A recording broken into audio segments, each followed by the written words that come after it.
Welcome back to another chaotic tale of a girl who just wanted to draw hot guys, but ended up in a world of trouble. Our story opens in a dark, damp prison cell. We see a man battered and bruised, tied to a wooden cross. This is Zai Jiangxin, and let's just say he's not having a good day. A shadowy figure approaches, their voice dripping with malice. "Who are you?" Zai Jiangxin demands, his voice weak. The stranger just smirks. He's here to avenge the hundreds of souls who fell to this man's blade. Without another word, he raises his sword. With a final brutal slash, it's all over. Zai Jiangxin collapses, his life fading away. He can't believe this is the end. And just as his eyes close, psych, it was all a drawing. Meet our girl Luing, a princess and more importantly, a chaotic storyteller. She's cackling with glee over her own tragic plot points. What a savage. You see, our little nugget is a transmigrate. She woke up in this world half a year ago, and to fight the royal boredom, she started drawing comics. But one day a freak storm blows through her room. Her papers go flying everywhere, and suddenly, the drawing of her dead hero begins to glow with an eerie blue light. A hand reaches out from the paper itself, and in a flash of light, he's standing right in front of her. Our girl freezes in absolute horror. Zai Jiangxin, her own creation, is real, and he is pissed. He puts a blade to her throat, hissing that he's going to kill her. She trembles, stammering in terror. But just as he's about to strike, he collapses. The poor guy is still suffering from the wounds she literally drew on him. It all clicks into place. Her tragic male lead has escaped his 2D prison to get revenge on his creator. She starts spiraling, realizing this is all her fault. She made his life a living nightmare for the plot, and now he wants her head. She's totally panicking. What is she supposed to do now? Against her better judgment, she decides to help him. After all, he's her baby, a very angry, homicidal baby. Her maid is suspicious, but Luing quickly shoos her away. Now alone with the sleeping hottie, she feels a pang of guilt. But also, dang, he's attractive. She leans in for a closer look, admiring her handiwork. Inspiration strikes, she's gotta write this down. Suddenly, a voice cuts through the air. He's awake, and he's asking why she's trying to write a BL story about him and the general. Our girl is stunned. "You don't like the general." Her whole character arc is a lie. She quickly changes the subject. "How did you even get out?" He explains that a mysterious letter appeared telling him how to escape. A letter she never wrote. Someone else is messing with her story. Just then her maid announces that her brother is here. Panic, she shoves the half-naked assassin into her bed and dives in after him. They are now dangerously close. Her brother waltzes in, immediately noticing the smell of blood. Thinking fast, our girl blames it on her period. Under the covers, Zai Jiangxin is trying not to die from being so close to her. She presses him down, telling him not to move. Her brother finally leaves. They are safe. But when she turns around, he's already untied himself using one of her hairpins. This little genius is her own creation, and she totally forgot she wrote him as an escape artist. He grabs her wrist, pulling her close. Her heart hammers in her chest. She tries to remind herself he's not real, but he feels so warm. And just when you think things can't get any more chaotic, the door opens again. Her brother is back, and she is absolutely, totally, 100% busted. Our girl is in full-on panic mode, trying to explain herself to her brother who just walked in. But her brother is just standing there, utterly bewildered. He didn't see anyone. That's because our male lead, with his ninja-like reflexes, has already vanished into thin air, leaving our girl grasping at nothing. Her brother asks what's wrong, and she whips up a terrible lie about picking up skirts for a local granny. She even puts on her most dignified, innocent face to sell it. And unbelievably, he buys it and leaves. As he walks away, he thinks his sister is getting weirder by the day. Then he has a full-blown existential crisis, wondering if maybe he's just getting old and losing his mind. What a painful realization. Back in the room, Zai Jiangxin is as cool as a cucumber. Our girl realizes his senses are so sharp, he must have heard her brother coming from a mile away. Which means she's trapped in here with this dangerous man. Thinking fast, she grabs his book and proposes a deal. "Help me and I'll help you." She confidently steps forward, ready to negotiate. He seems intrigued by her offer of medicine. But then he slams her against the wall, his eyes glinting dangerously. He leans in close, asking if she was the one behind all this. The smirk on his face is pure villain, and our girl is trembling. She's internally screaming, remembering she wrote him as a vindictive underworld boss. Is this how it ends? Is she about to be the first author ever to be unalived by her own creation? He just looks at her intently and says, "But..." And then this stone-cold killer gets distracted by how long her eyelashes are. He actually coughs to cover up his moment of weakness. He tells her not to be scared and to speak up. Then he drops a bomb. "Do you know what our relationship is?" He calls it a symbiotic one, and she is completely floored. She lays it all out for him. "I created you. If I die, do you even keep existing?" He looks down, a shadow crossing his face. Then he asks a question that chills her to the bone. "What if I were done with living?" Our girl's mind races. Does he want to take her with him? No, that can't be right. The character she wrote had a missing sister to find. He had too much to live for. But as she looks at him, she sees his eyes are filled with an ocean of sorrow. He catches her staring and asks if she's pitying him. She can only whisper, yes, sorry. And then, overcome with author's guilt, she throws her arms around him in a hug, apologizing for the tragic life she wrote for him. We're hit with a flashback to his horrific childhood, where he and his sister were orphans on the street. Bullies offered him a bun if he would bark like a dog. For his sister, he would do anything. So he barked, a desperate smile on his face. The bullies just laughed, calling him stupid, and gave the bun to their dog instead. The heartbreak on his little face is just too much. But then his sister runs to him, his only light in the darkness. He hugs her tight, and for her, he manages a real smile. That was the only thing that mattered. Back in the present, he's still in her embrace, looking completely vulnerable. He whispers sorry, but our girl doesn't understand. Pulling away, she promises to change his fate, to give him a peaceful retirement. But he cuts her off with a devastating question. Why did you write that my sister died? He says he saw it with his own eyes, but our girl is horrified. I didn't write that. He grabs her, yelling, his pain raw and real. She's in shock. The story is changing on its own. She never wrote that scene. She tells him to give her a moment and grabs his sleeve, desperate for him to believe her. She slaps down a piece of paper, declaring she'll sign a contract. I'll take responsibility for your life. He just stares at her, completely speechless. She places her hands over the paper, ready to seal the deal. He snatches the paper away from her, looking at it with a strange expression. Our girl is confused, thinking he's refusing her offer. But it turns out he's just blushing like a tomato. Take responsibility, that's what you say in a marriage proposal. After a moment of chaotic flustering, he finally agrees. Okay, you'd better do what you say. Several days later, our girl is trying to convince Zai Jiangxin to work for her brother as a cover. But her brother is already in full-on protective mode, thinking this pretty boy is some kind of master manipulator. He's already imagining the worst-case scenario. Our girl crying and begging the family to let her marry this man, threatening to end it all if they refuse. And then months later, she'd be heartbroken, wailing that all men are pigs. The brother shudders. I must not let my sister go down the wrong path. His subordinates just sigh, used to their minister's dramatic flair. Just then it starts to rain and everyone runs for cover. They find shelter in a gazebo, and the brother decides this is the perfect time to test his sister's new friend. He tells Zai Jiangxin about a thief who's been targeting women, trying to sound him out. Without missing a beat, Zai Jiangxin points to an old man selling umbrellas. The brother is skeptical, asking how he could possibly know. And then Zai Jiangxin launches into a full Sherlock Holmes deduction. The man's hands are too clean for an umbrella maker, and he's not even trying to sell his wares in the rain. Instead, he's just chatting up a lady, probably scouting his next victim. The brother is completely stunned. I underestimated him. He has to admit this guy's observation skills are off the charts. But the interrogation isn't over yet. He snaps his fan shut, a serious look on his face. There's one more thing I hope you can answer. Her brother stops her in the rain, having one last question.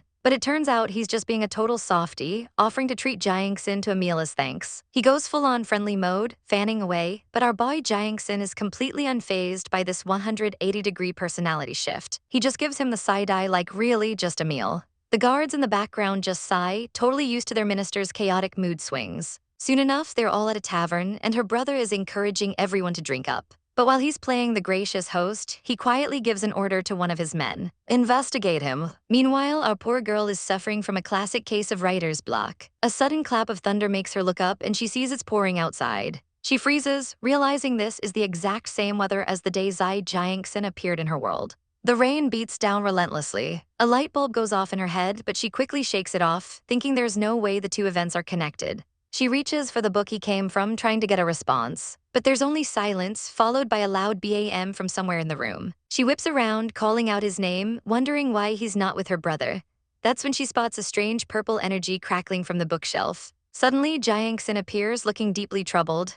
I seem to have run into a problem, he says. He holds out his hand, and it looks like it's melting. Our girl is horrified, asking if it's black blood. He shakes his head calmly. It's not blood. Oh, it's ink. Her mind is racing, trying to connect the dots. The rain, did he get caught in the rain? He gives a simple yeah, and her world shatters. No way. The horrible, hilarious truth dawns on her. He's a 2D man with all the properties of one. His ink runs when he touches water. She takes a deep breath to calm her spiraling thoughts. He explains that when the ink runs, he loses feeling in his hand, but it comes back after a while. She's relieved it's not a real injury, but now she's panicking that someone will see him like this and starts frantically looking for a solution. He innocently asks if air drying would work. She grabs the nearest fan and gets to work. But as she fans his hand, it only seems to get worse, the ink stains spreading even more. She groans in frustration. Why won't it dry? Her brain short-circuits as she suggests roasting it, then immediately dismisses the idea, terrified she'd burn him to a crisp. Through her chaotic panic, a small smile graces Jiangxin's lips. He looks at her, a hint of amusement in his eyes. I have an idea, he says. He simply pulls out a piece of cloth and wipes the ink right off. Our girl is absolutely floored by the simplicity. She was out here trying to perform an exorcism, and all he needed was a towel. A small laugh escapes her lips. He looks at her, his expression softening. You should laugh more, he says gently. And then he drops the bomb, you look handsome when you smile. She grabs his sleeve, and his face instantly turns a shade of crimson that would put a tomato to shame. He's completely flustered, trying to lean away from her touch. He lets out a tiny cough, trying to regain his composure. Later that night, he can't sleep. He just keeps tossing and turning, his mind racing. A sudden swish outside his window puts him on high alert. His eyes snap open. He grabs his sword, demanding the intruder show themselves. He stands ready, poised for a fight. A mysterious veiled figure steps out of the shadows. Zai Jiangxin, the man says, do you really think she'll help you? Jiangxin's eyes widen in recognition. It's the same man who gave him the letter. The man mocks him, saying a mere human can't break the barrier between worlds. He warns that Jiangxin will just be used and betrayed again and again. Trust has always been a luxury for you, the man sneers. But Jiangxin's resolve is like steel. If the price for sending me out is her death, he declares, then I'm afraid I can't comply. The veiled man continues his psychological warfare, reminding Jiangxin that betrayal is the only constant in his world. After the figure vanishes, Jiangxin is left alone in the dark. Betrayal, he scoffs. Who could betray me if I didn't care in the first place? Ouch, savage. The next day, our girl is getting the 3rd degree from her brother. She insists Jiangxin isn't a bad person, telling him to stop with the interrogation tactics. Her brother is unconvinced, pointing out that background checks on Jiangxin came up empty. He gently reminds her that their father put him in charge of protecting her from being fooled. Our girl is sweating. She can't exactly tell him her new bodyguard is a fictional character who fell out of a book. Her brother gives her a look that says, I'm not an idiot. Thinking fast, our girl comes up with a plan. She promises that if her brother is still not satisfied after a while, she'll ask Jiangxin to leave. Of course, she's just stalling, hoping her brother will warm up to him eventually. He eyes her suspiciously, you sure? She puts on a brave face. I am, she declares. But just outside the door, someone heard everything. Jiangxin stands frozen, the one word echoing in his mind, leave. His heart plummets. So all along, he thinks, his voice laced with sorrow, I thought too highly of myself. A memory flashes through his mind under the pale, full moon. He remembers being just a small boy, watching the shadow of his mother with another man. He saw her preparing to leave, and a desperate cry left his lips. He ran as fast as his little legs could carry him, tripping over himself to try and stop her. His mother turned, a flicker of surprise on her face. With tears streaming down his face, the boy begged her not to leave them. She knelt down, her expression unreadable, and promised she was just going to get her wages and would be right back. Really? He asked, his heart filled with a fragile hope. Why would I lie to you? She said with a smile that never reached her eyes. And then she walked away, never to return. He blinks, the painful memory fading as he wakes. It was just a dream, a ghost from his past that still haunts him. He'd been waiting here all night under the falling blossoms, hoping to clear up the misunderstanding with her. Meanwhile, our girl wakes up with a massive yawn, complaining about a nightmare. Her maid, Minju, snaps her out of it, reminding her that the Empress is waiting for her at the Lantern Festival. The princess panics, realizing she completely forgot, and rushes to get ready, not wanting to face the Empress's wrath. But just as she's about to leave, a figure blocks her path. It's Zai Jiangxin, and he looks serious. He grabs her arm, his gaze intense. Were you genuine when you said you'd help me? Thinking he's just impatient, she quickly reassures him, of course I was, why would I lie to you? And bam, those were the exact same words his mother said before abandoning him. A cold, bitter smile plays on his lips. In his mind, she's no different from his mother. You're all liars, he thinks. Later that evening, our princess is finally free from the troublesome Empress, sneaking through a back alley in the rain. She's trying to avoid spies, but her instincts scream that something is wrong. Suddenly, they're surrounded by thugs. Her guards draw their swords, but the men are here for revenge against her brother, and she's the target. Her guards yell for her to run, but it's too late. One of the creeps grabs her. He leans in with a disgusting smirk. But our girl is no damsel in distress. She delivers a savage kick right where it hurts. While you were still playing in the mud, I was studying the blade. She yells, absolutely fearless. But her bravado is short-lived as the man easily overpowers her. Just when all hope seems lost, a figure emerges from the ring. It's Zai Jiangxin. Our girl's face lights up as she calls his name. But he just walks right past her without a single glance. The betrayal and shock on her face is devastating. The thug laughs cruelly, telling her no one will save her now. As he attacks, she can only think of how cruel Zai Jiangxin was. She manages to fight back, landing a blow with a rock. But the man strikes her down. Lying on the wet ground, she wonders what she did to deserve this. A single tear escaping as her world fades to black. She opens her eyes again, to find herself being carried bridal style by none other than Zai Jiangxin. He asks if she's awake, and then promptly drops her like a sack of potatoes onto the cold, wet ground. Our poor girl looks up at him, her heart shattering. "Why do you hate me?" she asks. He points his sword at her, his voice dripping with ice. "Because you lied to me." She's utterly baffled. All this drama over a single sentence. She sits there for a moment, stunned into silence before something inside her just snaps. She launches herself at him, grabbing his ear and unleashing the fury of 1,000 angry mothers.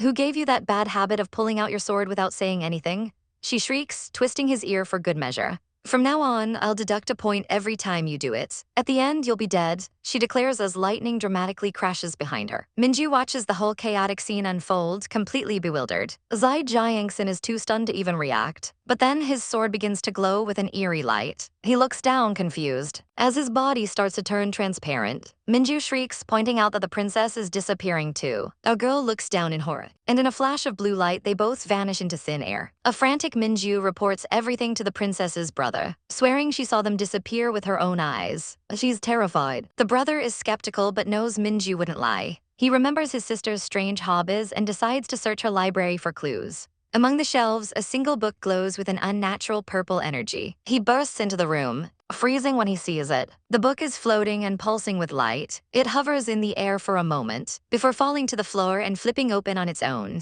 A sinister black ink begins to pour from its pages, twisting and forming into a terrifying, smiling face. He blinks, a wave of confusion washing over him as he whispers, "I'm back." He stands over his own bloodied form, realizing he's returned to the exact moment he was taken. This is bad, this is very, very bad. Suddenly, the cold steel of a blade presses against his neck. A blindfolded man smirks behind him, none other than Shan Lianshin, the master of a notoriously cruel secret organization. The villain taunts him, asking what it's like to be rescued by a general only to fall right back into his clutches. "The Changs treated you like a plaything," he sneers, "and tossed you aside in a jail.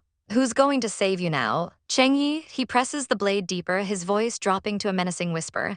"Since you have broken the blood oath, I will kill you here and today." A twisted smile plays on his lips, "But if you share the technique for vanishing into thin air, I might leave your corpse intact." Our poor boy is caught between a rock and a hard place with no easy way out. Meanwhile, our girl wakes up in a luxurious room, her maids overjoyed to see her awake. She has no idea where she is. The last thing she remembers is being with Cheng Yi. One of the maids explains she was found unconscious in Yan'an, and the general has been taking care of her. Her heart stops. Yan'an, the setting from her own comic. The horrible, chaotic realization dawns on her. She's been transmigrated into her own story. Just then, the maid announces that the general is here. It's him, it's really him, Cheng Yi, the main character she created. She can't help but swoon a little. But she quickly snaps out of it, realizing he's not stupid and she can't keep up this act for long. She starts to wonder what happened to the real Zai Jiangxin. Did he transmigrate back to his world? Before she can process, a soldier rushes in to report that the man who disappeared is back, but was immediately snatched away by a mysterious assassin. Her blood runs cold. There's only one person skilled enough to pull that off. She grabs the soldier, desperately asking if the man was wearing a white robe and a blindfold. He confirms it and her worst fears are realized. It's the master of the secret organization, Shan Lianshin. She immediately turns to Cheng Yi, begging him to help. "Shan Lianshin is a cruel man, we have to save him." But Cheng Yi is a man of logic and none of this is adding up. He points out that Shan Lianshin is not as simple as he seems. Our girl, however, is not in the mood for logic and gets sassy. "Isn't it because of the improper behavior from your male guests?" Cheng Yi is completely flustered, clearing his throat awkwardly. He tries to change his tune, saying the person he is now is too proud to accept his help. Our girl can't believe his personality is this broken, but she sees an opening and offers a trade. "I know where the snow moon blade is," she says with a sly grin. Suddenly, the stoic general is gone, replaced by a ridiculously excited puppy who can't believe his ears. He literally starts dancing with joy, the snow moon blade. And just like that, our girl understands. The blade is the key to his broken character. Later that night, she's trying to piece everything together. Why would the secret organization get involved? She's terrified for Zai Jiangxin. Suddenly, a veiled figure appears out of nowhere in her room. He claims he's here to help. He explains he's a puppet craftsman and his clan is an enemy of the secret organization. Our girl is shocked. She didn't even write puppet craftsman into her story. He offers her a puppet that can fight 100 men for the low, low price of 2,000 taels of gold. She agrees, telling him to wait while she gets the money from her cousin. But he stops her, demanding they form a magical contract first so she can't back out. He tells her to concentrate her thoughts into her hand. As a ball of light forms, she closes her eyes, focusing her power. But just as the contract is about to form, she yanks her hand back and flips the so-called craftsman right over her shoulder, a total boss move. She pins him to the ground, a triumphant smirk on her face. She calls him out on his terrible scam.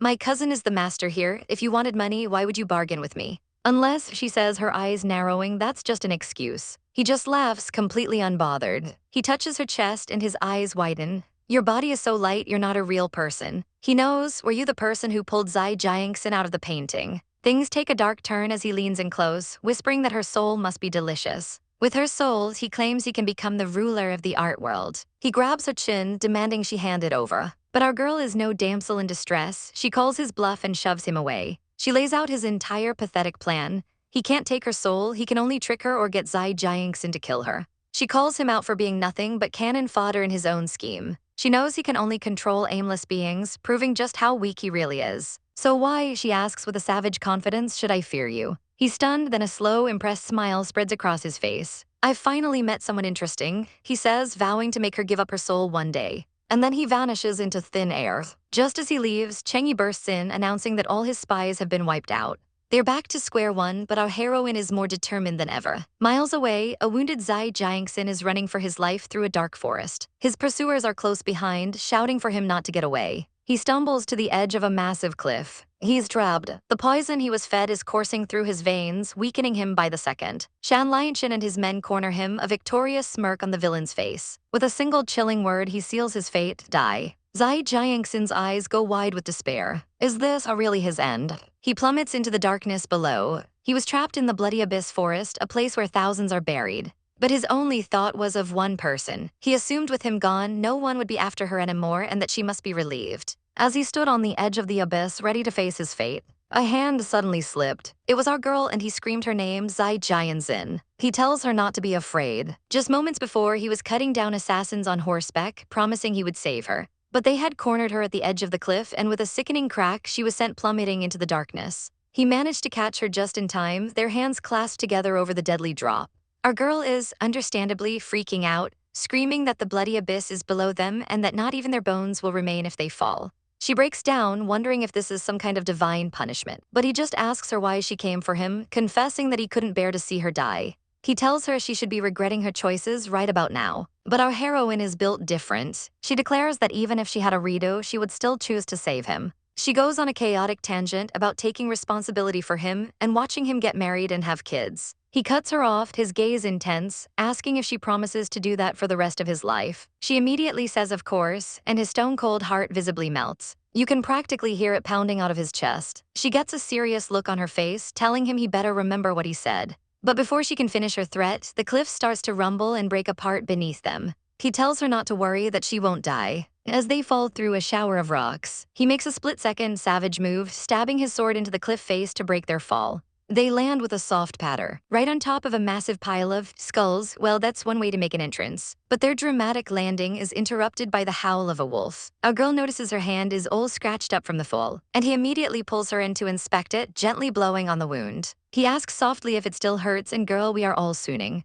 She quickly brushes it off, saying she's fine. Switching back to her mom persona, she starts fussing over him, saying they need to find an antidote for the poison in his system. They sit by a fire they manage to start. But the quiet moment is shattered when his eyes dart to the side. He suddenly tackles her to the ground, shielding her with his own body. He presses her down, keeping her safe, and she looks up in confusion, only to see a pack of wolves with glowing eyes emerging from the darkness. He stands in front of her protectively, explaining that he's poisoned and too weak to fight them all off. He spots a small hut nearby and tells her they're going to make a run for it on the count of 3. He screams run and they book it, sprinting towards the dilapidated shack with the wolves hot on their heels. They burst through the door, slamming it shut just in the nick of time. He's coughing from the poison and exertion. Our girl, ever the optimist, pats his head and says, "You're definitely my son." He looks at her completely deadpan and says, "I am not your son," but she's not having it. While arguing, she opens a box and lets out a shriek as a mouse jumps out. Before it can even touch her, he snatches it right out of the air. He dangles it by its tail, smugly asking if she's really afraid of this tiny thing. She tells him to toss it out, but he sees a golden opportunity for blackmail. He'll get rid of the mouse if she stops calling him her son. She puffs out her cheeks, calling him impudent, and a pouty face battle commences. He stares at her for a second, then suddenly pinches her nose. "If you're not my son, are you going to be my brother?" he asks, the absolute savagery. She slaps his hand away, yelling, "Who wants to be your brother?" But as their hands touch, he freezes, distracted by how soft her skin is. Outside, the wolves continue to circle the hut. She looks down at a drawing she made earlier of the wolves, wondering what they should do. He sighs, realizing that when they thought they had escaped, they had actually fallen right into the wolves' trap. The hut is filled with the skeletons of their previous victims. Our girl looks absolutely horrified, but then he notices something odd about the wolf right outside their window. Its leg is injured, exactly like in her drawing. He compares the real wolf to her artwork, and a horrifying realization dawns on her. An ink smudge on her drawing covers the wolf's leg, and now the real wolf's leg is missing. Our girl has a sudden, terrifying realization. The wolf's injured leg looks exactly like the one in her drawing. Her eyes widen as a crazy idea starts to form. With a hunch and a whole lot of what if, she grabs her brush and quickly draws a brand new wolf. With a flick of her wrist, she draws the wolf lying down peacefully. And just like that, the real-life wolf collapses to the ground, matching her drawing perfectly. Our girl's mind is completely blown. Zai Jiangxin explains the grim reality. A mysterious person wants her soul to control the entire art world. This is way more serious than she thought. She stares at her brush, the source of this unbelievable power. Could it be real? Is this the legendary magic brush from the stories? There's only one way to find out. She's gonna test it. She turns to Zai Jiangxin with a mischievous look, and he has no idea what's coming. He starts blushing, completely flustered by her intense stare. And then poof, his robes vanish, replaced by some strategically placed bandages. Before he can even process the humiliation, poof, he's in a set of adorable frog pajamas. The chaos doesn't stop there, poof, he's suddenly in a schoolgirl uniform, looking absolutely mortified. The final transformation is a catboy business suit, and he's finally had enough, begging her to stop. She just giggles, promising to change him back. He's a blushing, stuttering mess, asking how she can just change someone's clothes so casually. She pokes his bright red cheek, completely oblivious to his suffering. He warns her not to use her new powers willy-nilly, and our girl just retorts, "Duh, we're living people." He can only sigh, realizing she didn't get the point at all. But then a light bulb goes off. She just figured out how to deal with those pesky wolves. Meanwhile, deep in a dark and spooky forest, crows feast on skull. Her cousin, the general, is leading a search party through the treacherous terrain. His men are losing hope, convinced our girl is already crow food. One of them starts complaining, but gets shut down by his superior. The general is a wreck, consumed with worry and guilt. How is he supposed to explain this to his aunt? Suddenly, one of his soldiers reports something approaching. They hear a strange thumping sound getting closer and closer. And then they see it, not a pack of vicious wolves, but a herd of giant, round, bouncing wolves. The soldiers can't believe their eyes. Why are they so fat? Just then, our girl pops up from behind one of the chonky boys, waving happily at her cousin. The general is stunned but overwhelmingly relieved to see she's okay. She explains she got a little lost, but this guy here helped her find her way. The general is speechless. A ferocious fog wolf, known for its viciousness, has been turned into a fluffy, rideable beanbag chair. The wolf tries to let out a mighty roar, but it's not very intimidating when you're shaped like a blimp. It lets out a sad little whimper as our girl pats its head, telling it not to attack people anymore. With the crisis averted, she smiles and says it's time to leave this creepy place. As they depart, the poor wolf howls, vowing revenge for this fattening humiliation. They finally make it home safe and sound. Our girl stretches, happy to be back. But their homecoming is interrupted by a man bursting out of the house, accusing them of being thieves. He stops short when he sees the general, his eyes widening as he cries out, "Brother."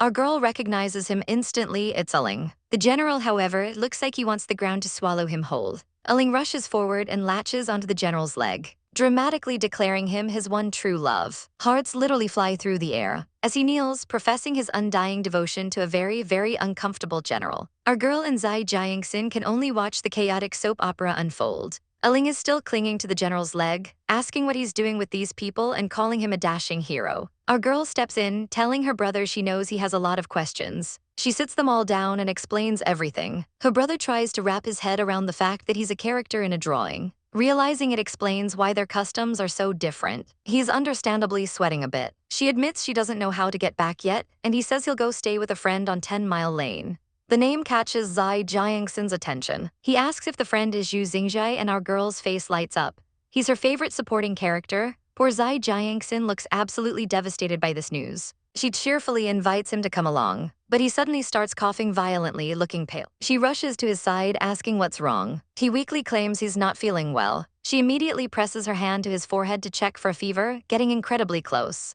Seeing the intimate moment, her brother wisely decides to make himself scarce. Our girl tells Zai Jiangxin to get some rest. He grabs her hand, weakly asking if she's still going to 10 Mile Lane. She confirms and asks if he's met Zhu Xingzhai before. Blushing furiously, he mumbles that he's seen him by chance. She questions his blush, and he points out she's sitting on his hand.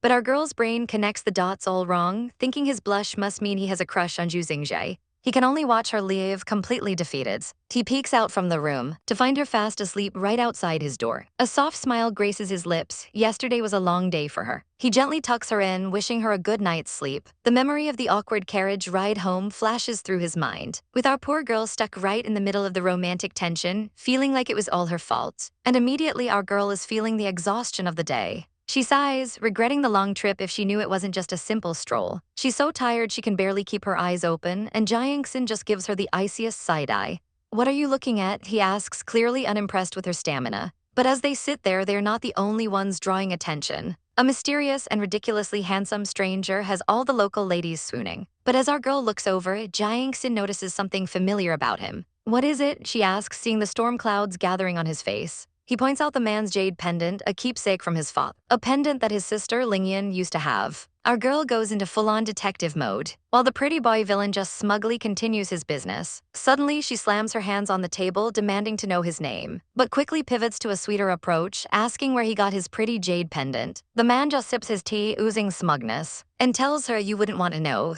Oh, that is the wrong thing to say to Jiangxin, who immediately puts his hand on his sword, demanding an answer. But the man just smiles behind his fan, completely unbothered by the threat. He casually reveals it was a gift from a lady at the Yan Hun Pavilion. Both our heroes are completely stunned by this revelation. Suddenly, the vibe of the whole place changes. As ladies on a balcony welcome a patron, it dawns on them with horrifying clarity they're in a high-class brothel. The mysterious man just smirks, enjoying their shock. "I told you wouldn't want to know," he says with a shrug. Jiangxin tries to pull our girl away, insisting they're not going in. But their guide isn't done toying with them yet. "What is there to see besides the pretty girls?" he teases. And then our girl spots it. It's not pretty girls. It's a man. This is a brothel for ladies. The villain finds her shocked face absolutely hilarious. Jiangxin has had enough of this guy's games and grabs his arm aggressively. The man huffs, telling them to wait while he goes to have a look around. But Jiangxin is not letting this creep out of his sight. He grabs our girl and declares they're all going together. The villain just stands there for a moment. Then a wicked smile spreads across his face. The show's about to start. He leads them to a private room, claiming the girl who gave him the pendant is inside, and that it might be the very person they're looking for. Jiangxin's heart stops. He rushes to the door, calling out his sister's name. He sees a woman in a familiar pink dress sitting inside. His eyes go wide with shock and fear. He bursts into the room, shouting Ling and grabs the woman's shoulder. But it's a trap. The door slams shut behind them, locking them inside. That snake, he pretended to be concerned just to lure them into his trap. Outside, Jiangxin demands to know what he's up to. The villain just dangles the jade pendant and delivers the coldest line ever. "Anyone who asks about this jade pendant must die." He then turns to his subordinate, giving a chilling order. He wants them to test out a new spice his father developed and to leave no witnesses. He wants them drugged, killed, and their bodies dumped on the outskirts of town like trash. A moment later, a strange smoke begins to fill the locked room. Jiangxin instantly recognizes it as soul-breaking incense, a poison that causes powerful hallucinations. As he puts the pieces together, our poor heroine starts to feel dizzy. He calls out to her as she stumbles, catching her just before she hits the floor. But the drug has already taken hold. She looks at him with a hazy, hungry expression. She pushes him onto the floor and whispers, "Can I eat you up?" Jiangxin is frozen in pure, unadulterated panic. Eat him up. In her hallucination, he's no longer her stoic companion, but a giant, delicious-looking strawberry cake. And this cake has no right to refuse her. She leans in close, her eyes locked on her prize. And Jiangxin has no idea what's about to happen. She takes a massive chomp out of his shoulder. He screams in pain as she latches on like a wild animal. "Oh, that's my collarbone, stop biting." He shrieks, but she just keeps gnawing, confused as to why a cake would have bones in it. Our poor boy is left crying on the floor, being devoured by his companion. Meanwhile, across town, a young man is pestering his older brother, the general, begging to see the legendary Snow Moon blade. The general, looking thoroughly unimpressed, tells him again that the sword he has isn't it. But the kid is relentless, practically vibrating with excitement. The general is losing his patience fast. "Do I look easy to talk to?" he growls. He pulls his sword slightly, and the kid's eyes light up with a truly unhinged glee. Dice me up, use the snowmoon blade, he begs, covered in hearts. The general can only sigh, I can't debase myself for an idiot. Just then a guard rushes in, shouting that the general's sister and child Zai are in trouble. Both brothers are shocked. The guard nervously explains they saw the pair enter the Yanshan pavilion, and a short while later, a strange scent started coming from the building. A strange scent, the general questions. The younger brother's face pales, is it confusion powder? The general's mind flashes to a horrifying image. Jiangxin taking advantage of his drugged sister. His face contorts with rage, I won't allow it. He roars at the guards to take him there immediately, and they scramble to obey. The general storms off with his brother in tow, promising to deal with him later. He bursts into the brothel like a hurricane, screaming that he's going to kill Zai Jiangxin. Don't you dare take advantage of my sister, he bellows, and kicks the door clean off its hinges. He freezes in the doorway, taking in the chaotic scene. There on the floor is his sister, on top of a tear-streaked Jiangxin who whimpers help. The door suddenly bursts open, revealing 3 intimidating figures ready for a fight. One of them immediately spots our girl being held by some random guy. With the intruders blocking the exit, things just went from bad to worse. Her captor freezes, clearly not expecting this kind of company. But before anyone can even blink, our hero Zai Jiangxin grabs our girl and Princess carries her right past the stunned guards. He makes his escape, but not without a little souvenir from our unconscious heroine, a fresh bite mark on his cheek. His companion catches up, completely baffled and asking what on earth just happened. Zai Jiangxin explains they walked right into a trap. Someone used a confusion incense on our girl, causing her to go on a chaotic biting spree before she finally passed out. Back in the room, the mastermind behind the trap is fuming that his plans were disrupted. With a sinister smile, he vows he won't let them get away so easily. Zai Jiangxin's friend takes a closer look at the man's face. The villain smirks, asking if they're with Shan Lianshan, and our hero's blood runs cold. How does this guy know his foster father? The companion draws his sword, but the villain just scoffs, pointing out his terribly made human skin mask. Busted. The companion is stunned, asking how he knew. The villain simply states he's seen more than his fair share of petty tricks. He smugly declares that they've all fallen right into his trap. He then demands to know why they were asking about a certain pendant. But Zai Jiangxin isn't playing games. He fires back, what grudge do you have against my sister? He holds our girl tighter, his eyes burning with fury. The villain is taken aback, confused by the mention of a sister. But as he tries to think, a splitting headache suddenly strikes him. He clutches his head in agony, insisting he's an orphan and has no siblings. Zai Jiangxin isn't buying a word of this convenient amnesia act. The villain, writhing in pain, threatens to kill them if they keep spouting nonsense. Meanwhile, in a completely different location, a subordinate reports to a blindfolded master, Shan Lianshan. He says they couldn't find Zai Jiangxin in the Bloody Abyss forest and assume the wolves got him. The master quietly reflects that his rogue subordinate wasn't all that bad. Then, with ice in his voice, he gives a chilling order.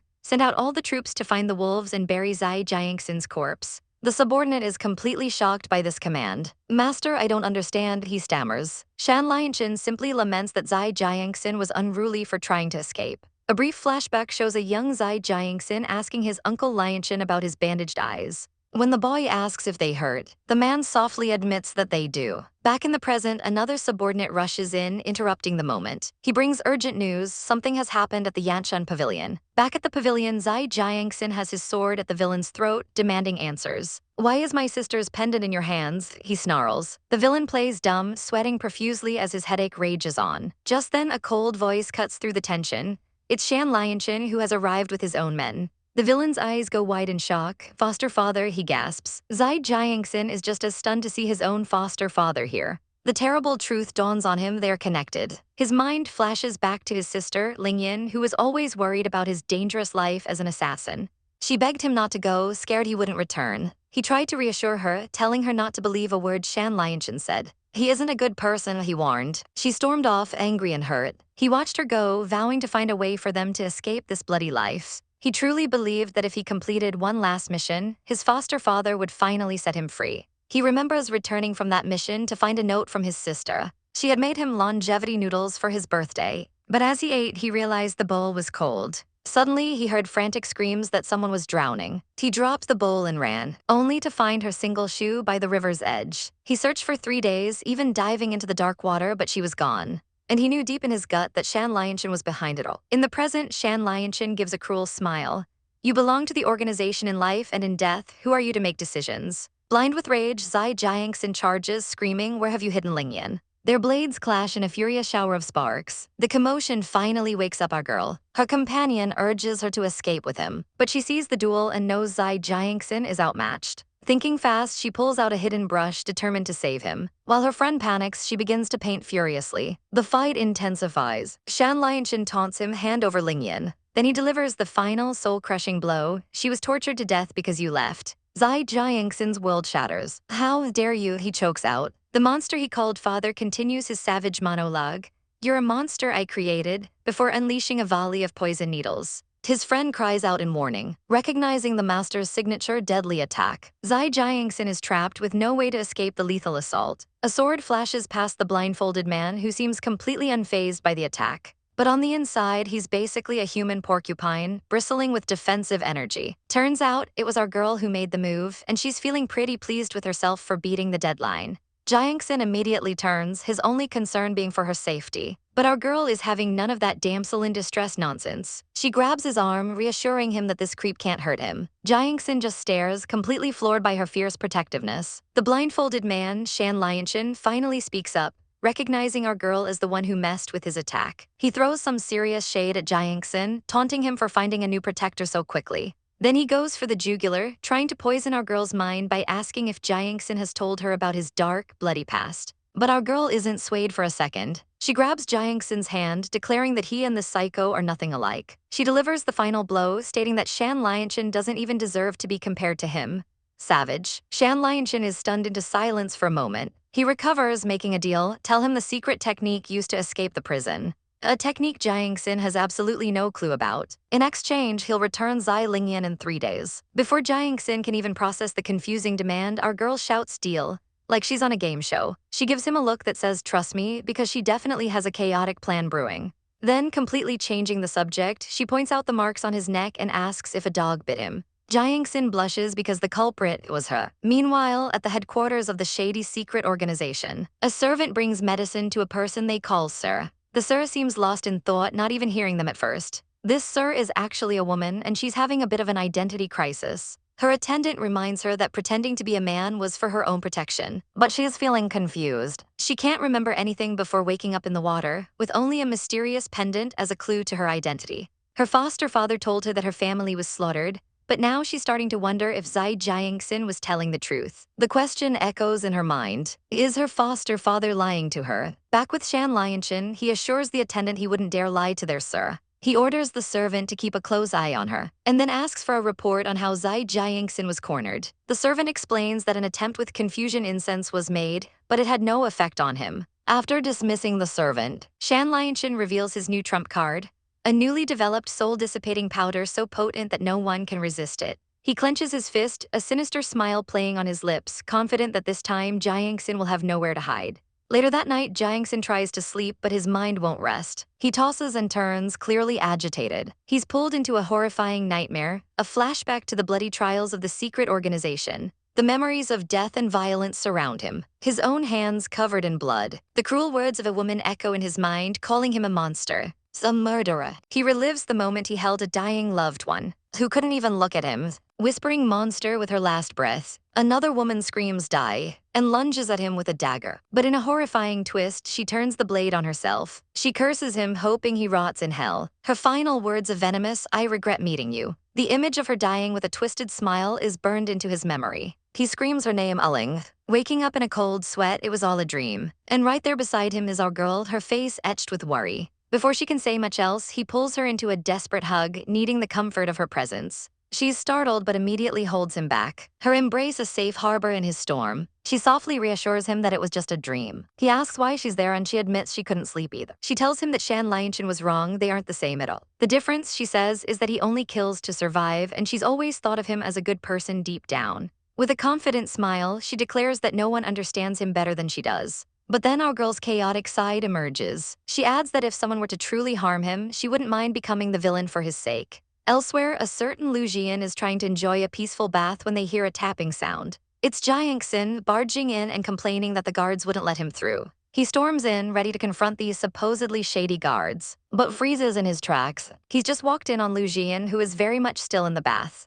All he can manage to say is the incredibly awkward question, wiping yourself. Our girl is trying to enjoy a nice, relaxing bath. when she suddenly hears a noise outside her door. It's Lu Jian barging in and whining that the guards wouldn't let him through. He dramatically declares that people will think she's in here secretly, wiping herself. "My dude, you just walked in on a woman bathing, what did you expect to see?" She is absolutely floored by his audacity. But this chaotic weirdo just blushes and says pretty good. Our girl is about to go nuclear. But before he can say another word, she gives him the boot. Literally, he goes flying and face plants on the pavement outside. As he's whining about his back, she demands to know what he wants this time. Turns out, he's just a big puppy dog who wanted to bring her presents. He asks if she likes these better than the last ones he gave her. Holding out a bunch of shiny trinkets, she just stares, completely deadpan, so he shoves a whole sword into her hands. He tells her to use it to protect Ling when the time comes. He's absolutely over the moon that she accepted his gift, blushing like a schoolboy with his first crush. Our girl can only come to one conclusion: this guy is completely bonkers. She tells him to get lost, and he scurries away like the weirdo he is. Later, he's walking through town with his attendants when they notice a crowd gathering. Apparently, the local pleasure pavilion has male employees so handsome they're compared to fairies. The ladies of the town are certainly swooning over them. But our boy Lu Jian takes one look and scoffs, calling them vulgar and nothing special. Because in his mind, the only true beauty is our girl, and he gets flustered just thinking about it. Meanwhile, our heroine has just finished her latest masterpiece, a work of true artistic genius. But before she can admire it, Zai Jiangxin snatches it right out of her hands. He unrolls the paper and his jaw hits the floor. It's a very spicy drawing of him as a fox spirit getting friendly with a woman. Mortified, he asks how she could possibly draw something so scandalous. She snatches it back, declaring it's art that a pure child like him shouldn't see. But he's latched onto one crucial detail. How do you know so much about men's parts? Our girl panics internally because I'm a transmigrated art student from the 21st century, probably won't fly. But he's already jumped to his own conclusion. Admit it, he accuses, were you peeping on me in the bath? He's blushing so hard he looks like a tomato. She tries to deny it, but he's not having it, insisting her excuses are just proof of her guilt. Finally, she just gives up and deadpans, then, "You're right, I was." The look on her face just screams, "I'm so done with this conversation." The argument, however, is not done with her. He keeps demanding to know how she's so anatomically knowledgeable, doubling down on his theory that she must have been spying on him in the bath. He's a flustered, blushing mess, refusing to believe her denials. So she just sighs and repeats her sarcastic confession, looking like she'd rather be anywhere else in the world. Of course, this deluded man completely misinterprets her surrender. He clutches the drawing, thinking she really desires me. He tells her not to do it again, but she just brushes him off, saying he's overthinking things. She tries to explain it's just artwork, but he's unconvinced. She gets fired up, claiming she got a stiff shoulder from honing her craft. He stammers that he doesn't believe her, so she challenges him to watch her draw. He immediately refuses and storms out of the room in a huff. He stalks down the hallway, right past a very confused Lu Jian. Poor Jian has no idea what just happened. Back in his room, Zai Jiangxin stews in his own chaotic thoughts. He sits there fuming and comes to the only logical conclusion his ego will allow. She desires him, but she's too shy to admit it. Deciding to take a bath, he makes sure to lock the window, just in case his little peeper tries to get another look. As he soaks in the tub, someone quietly approaches his room. A woman steps out of the shadows and heads for his door. In a much darker corner of the city, a man begs for his life and the life of his child. But he's met with a cold, blindfolded assassin who simply states that his organization gets paid to solve problems. He tells the man to take his questions to the king of hell. Before the father can even react, he's run through from behind. One of the assassins apologizes to his master for letting the target escape the main hall. The master looks down at the terrified child, who is flashing back to happy memories of his father. The master stops his underling, telling him he'll handle it. He orders them to give the boy some medicine to make him forget everything he saw here, and then simply let him go. The hooded assassin reports back to his master, covered in blood and shame. He kneels, begging for punishment for his negligence. As the little boy he rescued trembles in terror at the sight of the dead intruder. But the kid, bless his tiny, traumatized heart, offers to clean up the mess himself so the master doesn't have to get his hands dirty. The assassin quickly finishes the job, and the master gives a chillingly calm order. Give him some medicine to make him forget what happened here, then let him go. And with that, he turns and walks away, cold as ice. Later that night, one of his attendants finds him brooding. She asks his right-hand man if the master was furious, wondering if he's become strange. After all, he ordered them to let the child go, a rare act of mercy. The assassin just holds the sleeping boy, lost in thought. The attendant muses that the boy must have reminded the master of a young Zai Jiangxin. The assassin wonders if the master should be worried about his former disciple, who he just recently defeated. She reminds him of the deep bond they once shared. In a flashback, we see a much younger, innocent Zai Jiangxin asking his master what happened to his eyes. The blindfolded man simply says they were injured. When the boy asks if it hurts, the master admits he'd forgotten the feeling of pain. He explains that physical injury is nothing compared to the humiliation of being powerless while others suffer. The young boy is confused by his dark words. The master simply tells him, "Come with me." He reaches out a hand, promising that with his help, no one will ever bully him or his sister again. Back in the present, the attendant recalls that their entire falling out started over something as simple as a dog. We see a glimpse of their final confrontation, Zai Jiangxin pointing a sword at his master, declaring he's leaving the organization. The master just scoffs at his disciples' talk of conscience, calling him naive. The assassin can't help but wonder if his old friend was just acting out, but the attendant cuts him off. He asks if the master will finally move against Zai Jiangxin. She gives him a look filled with pity. "After all this time, you still don't get it." The master is someone who is good at driving others to death. 3 days later, our girl is being escorted by her foster father on a boat. She's confused about why she's all dressed up. He tells her that all her questions about her life and the jade pendant will be answered today. Our heroine is immediately suspicious, wondering what this cryptic man is plotting. Meanwhile, in another carriage, a chaotic argument is brewing. One of our girl's companions is absolutely livid that his drawing skills were questioned, and she is getting extremely displeased being squished between the bickering boys. So she delivers a strategic knee attack right to his sensitive bits. The other guys try to play it cool, but the tension is thick. Her brother decides he needs to step in and defend her honor. He smirks, already plotting how to make Zai Jiangxin apologize, and decides a good old-fashioned beating should do the trick. But before he can act, the carriage hits a bump, sending them all flying.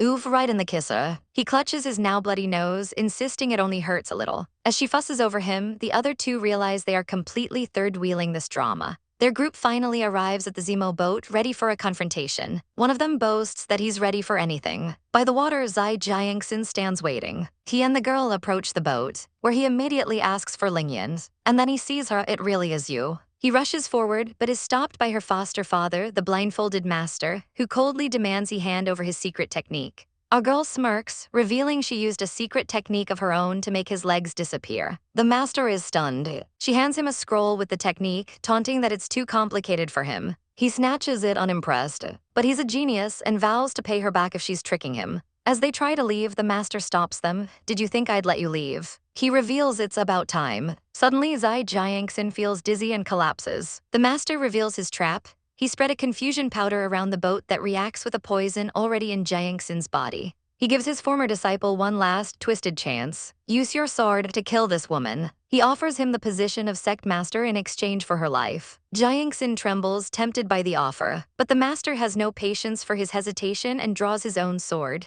"If you won't kill her, then allow me." But just as he's about to strike, an assassin bursts from the water. The newcomer gloats about the drama before lunging at the master. But before he can land a blow, a projectile flies through the air and impales the assassin straight through the chest. But the voice isn't his.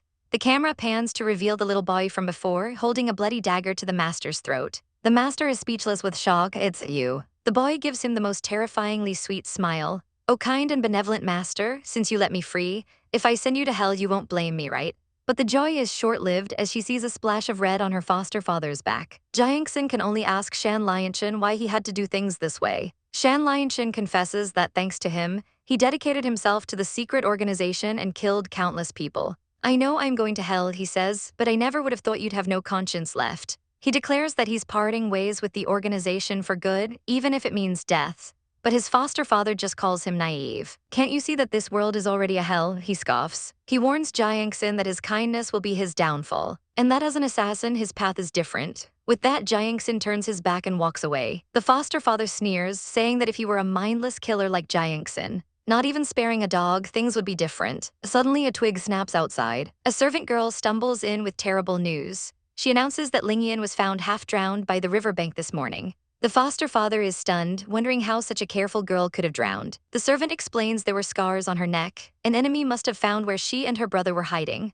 The grim reality of their dangerous lives sinks in. A doctor explains that she suffered a great shock and has temporarily lost her memory. That's when the foster father steps in, claiming to be her adopted father. He feeds her a story about her birth family being destroyed by enemies, giving her a new name and identity, Coyote. She looks down at a jade pendant he gives her, wondering if it was an heirloom. He hands it to her, telling her to take care of it. But even with a new identity, she feels a gaping hole in her memory, like she's forgetting someone important. He just tells her not to worry and to rest. Her forgotten memories are a chaotic blur of a man on horseback promising to rescue her. As he fights off a horde of assassins, she remembers the feeling of her hand slipping and falling from a great height, only to be caught by Jiangxin. Her foster father could only watch in horror as they both plummeted off the cliff. He thinks back on Jiangxin's disobedience, how he brought him back just to get a secret technique. But the boy chose to oppose him at every turn. He remembers finding the young Jiangxin, asking him if the humiliation hurt more than any physical pain. While watching a poor dog get beaten, the little boy asked why he would say such a thing. And the man offered him a hand. He promised to teach him martial arts so no one could ever bully him or his sister again. The boy took his hand, asking if he should call him master, and a new dark path began. Back in the present, Jiangxin lies unconscious in bed. The doctor tells our girl that the poison was a small dose, meant only to stop him, not kill him. Our girl thinks to herself that it seems Shan Lianshan never really wanted the secret technique, nor did he want Jiangxin dead. She sighs, watching over him, when suddenly a servant bursts in. He reports that the men sent to recover Shan Lianshan's body couldn't find him. And what's more, the girl who jumped after him is here and wants a word. Our girl looks down at the sleeping Jiangxin, knowing this is about to get messy. The doctor repeats his diagnosis. The poison was meant to deter, not to kill, and Jiangxin just needs rest. This confirms our girl's suspicion that Shan Lianshan didn't really want him dead. As she contemplates this, she lets out a heavy sigh. That's when the servant barges in again, announcing they couldn't find Shan Lianshan's body. And the girl who jumped is demanding to see her. The door bangs open, and in storms Lingyan, pointing an accusing finger. She screams that this is all their fault, that their little spectacle has made her foster father go missing. Our girl is stunned. In the original story, Lingyan was just a side character who was supposed to live a peaceful life. But now the plot is completely derailed, and she's fiercely loyal to Shan Lianshan. Our girl tries to reason with her, reminding her that her own brother also ran into unexpected trouble. My brother? Lingyan asks, confused. She clutches her head, saying she doesn't remember anything except her foster father taking care of her. At that moment, Jiangxin appears, his voice cold as he tells her she's been poisoned. He scoffs, saying Shan Lianshan is just a master manipulator who's good at pretending to be a good person. He tells her how he searched for her day and night when she disappeared. Questioning how she could side with her kidnapper, Lingyan just stares back resolute. She declares that she only believes what she's experienced. Foster father took me in when I was a blank piece of paper and trained me, she says, her reflection trembling in a cup of water. She challenges him, asking if he had evil intentions. What does that make her? Jiangxin snaps, calling her a disappointment. He yells, reminding her that her precious foster father was the one who got ambushed because he let his guard down. A fact that clearly shocks her. He continues his savage tirade, accusing Shan Lianshan of being willing to do anything to achieve his goals. I don't have a sister who can't tell right from wrong, he declares, and for that he earns a hard slap across the face. Our girl watches the chaotic sibling showdown, thinking they really do have the same fiery temper, and she is just so over it. She mentally recaps her own comic's plot. Jiangxin joined the organization at 8, but they split after Shan Lianshan became too ruthless, even killing Jiangxin's dog. But today's events were completely different. It seems Shan Lianshan isn't as purely evil as the story made him out to be. Our girl muses that no one in this world is so clear-cut. She tries to play mediator, asking why they have to be enemies. Lingyan isn't having it. HMPH, I don't remember having such a brother, she sniffs. We'll talk when I get my memory back. She storms out, insisting her foster father is a good man, who even spared the child assassin, before disappearing out the door. Jiangxin watches her go, a flicker of doubt in his eyes. Our girl tries to soothe his wounded pride, telling him his sister is just frustrated right now and that she'll come around eventually. He looks at her, genuinely asking, did I do something wrong? She assures him he didn't and that she would have done the same thing. She admits that while a small good deed doesn't erase all the bad, she couldn't stand Lingyan defending him either. Changing the mood, she playfully offers to teach him how to coax his sister. He gives her a small, grateful smile. She pats his chest, reminding him that she's taking responsibility for him now, and the two share a tender moment. He gently takes her hand, and for a second, everything is peaceful. But of course, the peace is shattered when a guard bursts in with an emergency report. He tells them they patrolled the area near the boat but couldn't find the 3 who fell in. The little boy swam to safety, but Shan Lianshan and the masked man were nearly dead in the water. And yet, they vanished into thin air. Our girl is floored, they disappeared. A mysterious person must be pulling the strings. We flash back a few days prior. The young boy lies unconscious on the forest floor. A shadowy figure in a wide-brimmed hat watches him from behind a tree. The figure approaches, placing a hand on the boy's forehead and whispering for him to remember his hatred. The boy's eyes snap open. Who are you? He asks. The man leans in, a sinister smile playing on his lips. Little thing, Shan Lianshan killed your family. Do you want revenge? The boy's face twists in rage. I do. Then the scene cuts to the mysterious man meeting with that annoying rival from our girl's world. Long time no see, he says. The woman smiles, a glint in her eye. If I give you some excitement, how will you react? He asks. Her answer is simple and chilling. I look forward to it. He decides to be her overprotective bodyguard, saying he'll have his men follow her just in case. With a charming smile, he invites her inside. But before she can even step in, two overly enthusiastic guards pop out of nowhere, vowing to protect her. Just as our girl is about to die from secondhand embarrassment, a hand swoops in to block them. It's the general, and he icily declares she's under my protection. He pulls the other guy outside for a little chat. And by chat, he means getting uncomfortably close and chummy, wrapping his arm around the poor guy. He drops the bomb, suggesting they might become in-laws, and the man just about short-circuits. Brother-in-law. He's a blushing, stuttering mess, already dreaming of marriage. The general has to tell him to cool his jets, clarifying what he really meant.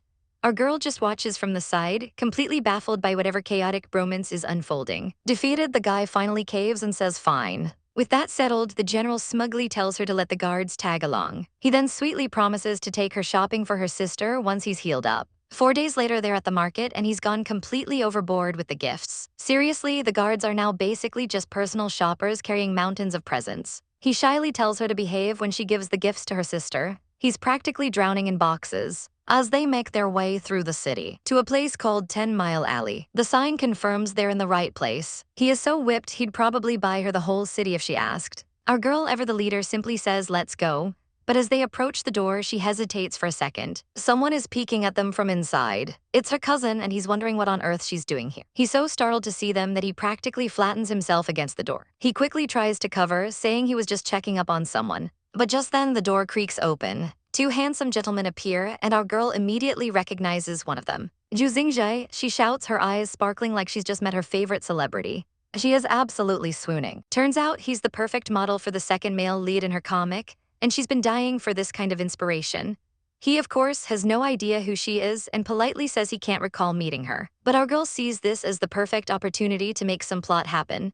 As introductions are made, the 2 guys who came with her are practically fuming in the background. They can't stand her fawning over this new pretty boy. The cousin immediately gets catty, throwing shade at Zhu for slacking off from his duties at the Ministry of Justice. He implies he's just chatting up idlers. But Zhu is smooth, easily deflecting the insult and thanking the general for his recent help on some cases. This only makes the cousin angrier, realizing the general has been spending time with Zhu instead of him. Zhu announces he and his friend are off to the casino to solve a case. The cousin tries to make his own plans with the general, but it's too late. Our girl hears detectives and casinos and immediately volunteers to go, thinking it's prime plot material. All 3 men instantly shout, no way. The boys descend into chaos, arguing over who gets to go with her. It's a full-on mess of possessiveness and jealousy. The general gets so heated, he tells the cousin to just go hang off Zhu instead of staring at our girl. The cousin is absolutely scandalized. And our poor heroine is just standing there, watching the drama unfold with pure confusion on her face. The whole situation is so ridiculous the art style literally breaks. Our girl finally gives up, saying, fine, I won't go, just to get them to stop acting like children. The boys sulk like they've been put in timeout. Later, the general takes the gifts he bought to his sister Lingyan's room. He stands outside her door, gathering his courage, and slowly pushes it open. But as soon as he steps in, a teacup flies past his head and shatters against the wall. Lingyan is standing there, radiating pure rage. I don't want your fake kindness, she screams, telling him she never wants to see him again. He just stands there heartbroken as she blames him for everything she's become. She tells him if he had just taken her seriously from the start, she wouldn't have suffered so much. He can only stand there silently and take it. She confesses that while she doesn't hate the man who raised her, she despises being forced to live as someone she's not. But most of all, she hates herself. She looks at her own hands, remembering them covered in blood. With a heavy heart, he quietly leaves the room, closing the door behind him. Go, she yells, I don't want to see you. He walks away, completely dejected. But the moment he's gone, she peeks out and snags one of the presents. She's not stupid, she's still curious to see what he got her. As he's walking away, our girl calls out to him. She tries to return a hairpin he gave her, saying it doesn't suit her. He looks at the pin, his mind a little foggy, thinking it would be perfect for Elling. He calls out for Elling, but when he checks her room, it's completely empty. Where could she have gone? Our girl playfully asks why he's here. But he just gives her the cold shoulder, acting all grumpy and tsundere. He's already figured out her little scheme, holding up the character profile he found. He asks if she came to the gambling den just for her art project. She sheepishly admits that yes, that's exactly why she's here. Meanwhile, her creation, Zhu Xingjai, is getting praised by the casino owner for his winning streak. He tries to play it cool, saying he's just lucky. The owner then offers them some new entertainment. Some other gamblers start complaining that they are starving, and the owner immediately orders snacks for everyone, trying to keep the mood light before dropping a bombshell. He mentions a madman who bites everyone he sees. The crowd, of course, is intrigued. He explains that the main event is a cage match with werewolves, and the crowd is gonna love it. But he gives a little warning. This dog thing is contagious and spreads by spitting, so they should probably keep their distance. And right on cue, the dealer he was just talking to lets out a choked gasp. The poor guy starts spitting and convulsing, his face contorted in agony. The other gamblers recoil in horror. He collapses onto the table with a loud clatter. Chaos erupts as the man begins to transform, letting out a terrifying roar. Just then, a server arrives with the snacks, with the absolute worst timing in history. He stands there completely baffled by the scene. The infected man's eyes glow a terrifying red as he lunges for the closest person. Our girl screams, "Watch out," and shoves the silver-haired man to safety. Zai looks on in absolute horror as the monster's claws slash down towards our unprotected heroine. Blood splatters everywhere as she takes the hit. The beast looms over her, ready to finish the job. But Zai is already moving. He draws his sword, his eyes glowing with pure, unadulterated rage as he growls, "Do you want to die?" We flash to what seems to be a memory of a peaceful village. A man returning home to his family. He opens the door, only to find his home empty and in disarray. Then our girl finally wakes up. She's confused, her head spinning as she asks what happened. The man she saved, Linchin, explains that she was attacked by the madman and has been unconscious for 2 whole days. Thankfully, the toxins are gone and Zai is busy preparing her medicine. But she notices everyone else is gone and asks where they are. Linchin hesitates. He tells her that while she was out, things got bad. Evil wolves have been howling, and hunters who went to investigate have turned into monsters. What's worse, entire villages have just vanished. Her brother and General Cheng have been summoned by the emperor to investigate. It all seems connected, but it's too much for one person to be behind. And then he drops the million-dollar questions, "Who are you really?" Our girl is completely stunned. He explains that for his whole life, he's felt like he was living in a box, like an emotionless puppet just going through the motions. But ever since he met her, he felt like he'd been revived. And of course, who should be standing right outside the door with a bowl of medicine but our jealous male lead, Zai. Linchin asks her if she believes in fate, theorizing that maybe an author created their world and they are all just characters given life. Our girl is speechless. He's figured it out. She's still trying to process his question, as he explains again how he felt like a puppet trapped in a box, and how meeting her was like being revived. Outside, Zai continues to listen, his expression darkening. Linchin presses on, asking if she believes in fate, in a creator who wrote their lives into existence. Our heroine is still reeling from the revelation. She doesn't fully understand, so he spells it out. "I am a character and you created me." To prove it, she recites his entire life story, details that no one else could possibly know. From his childhood to the injuries he sustained, he can only confirm that everything she said is correct. She finally accepts it, realizing how mysterious fate is. He asks if her being his creator is the reason she saved him. She admits she wasn't thinking that far ahead, she just knew she couldn't stand by and do nothing. He tells her she's a good person, but she clarifies, "I created you, I can't just let you be." He chuckles, saying she's far too young to be a world's creator, and that she shouldn't bind herself with such heavy words as responsibility. But she's all in, declaring that she enjoys it and will take care of whatever he wants. The two share a genuinely sweet and wholesome moment. But from the doorway, Zai mutters that if she said those words to anyone else, they would surely misunderstand. The door clacks open, and in walks the brooding swordsman himself. He shoves a bowl of medicine at her and commands her to drink up. Our girl looks at the foul concoction like it's poison and immediately refuses. But Zai's glare is terrifying as he simply says, "You must." She begs him to spare her, but he doubles down, threatening to feed it to her himself.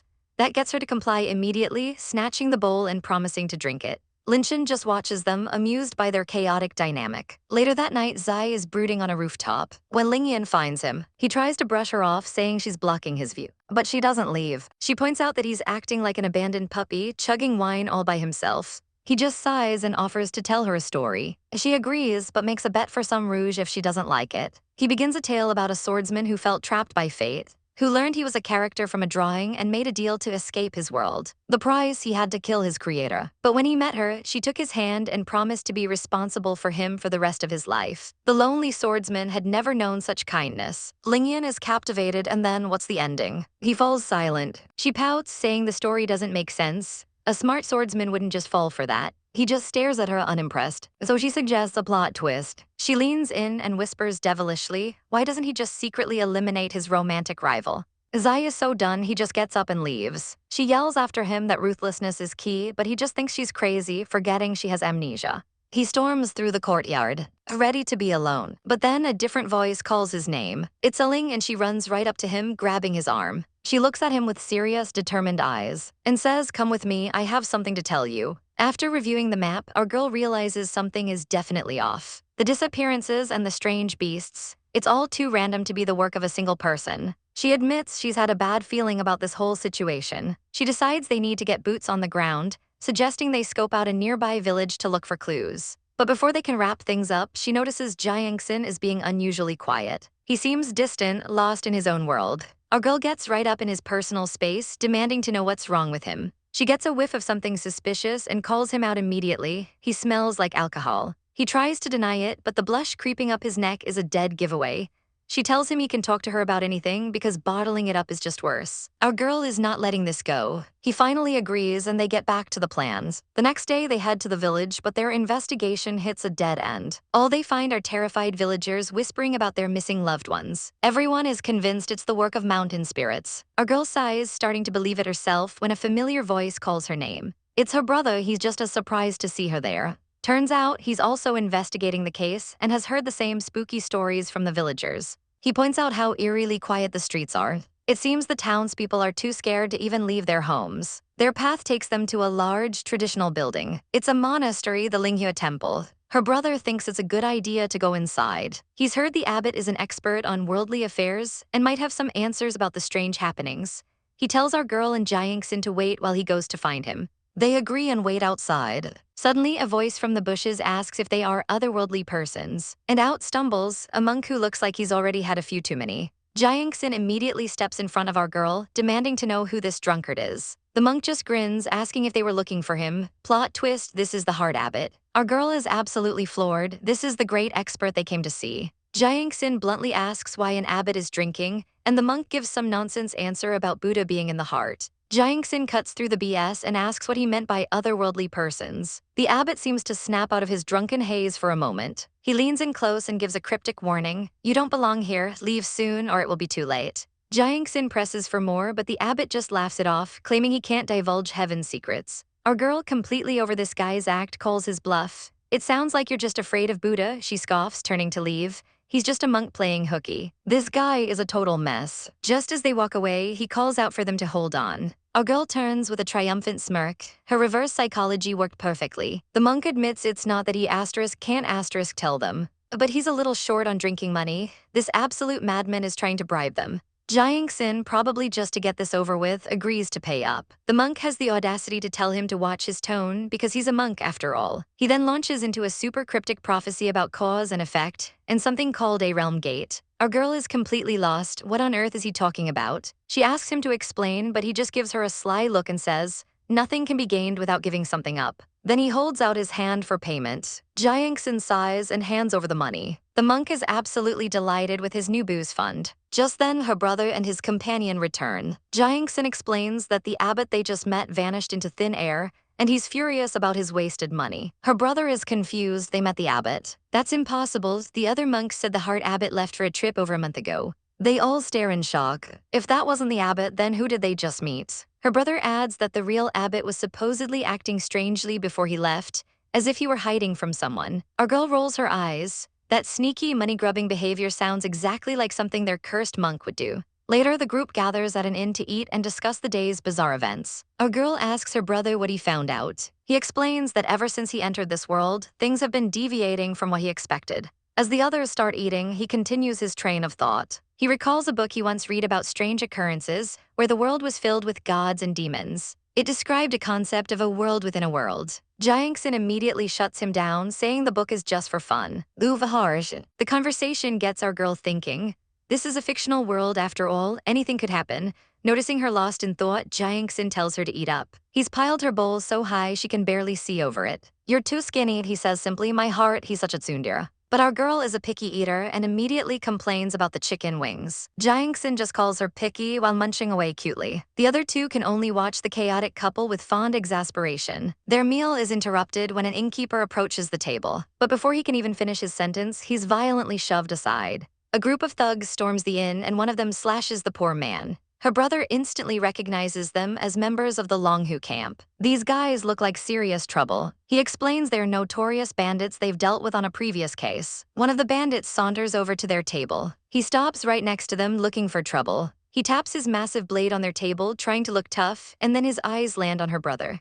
Official Zhu, he says with a nasty grin, "Well, their cover is blown." The locals whisper that strange things have been happening, with people going mad and disappearing from the camp. A group of wannabe bandits approaches our hero, asking him to lend a hand with his wallet. The bandit's companion warns him, "You know who he is, yet you act so boldly." But the leader doesn't care, telling Zai Jiangxin to just hand over the money before things get ugly. With a swift move, the bandit snatches his bowl of food. Oh, he is not happy about that. With a flick of his wrist, Zai Jiangxin snatches the bowl right back, leaving the bandit stunned.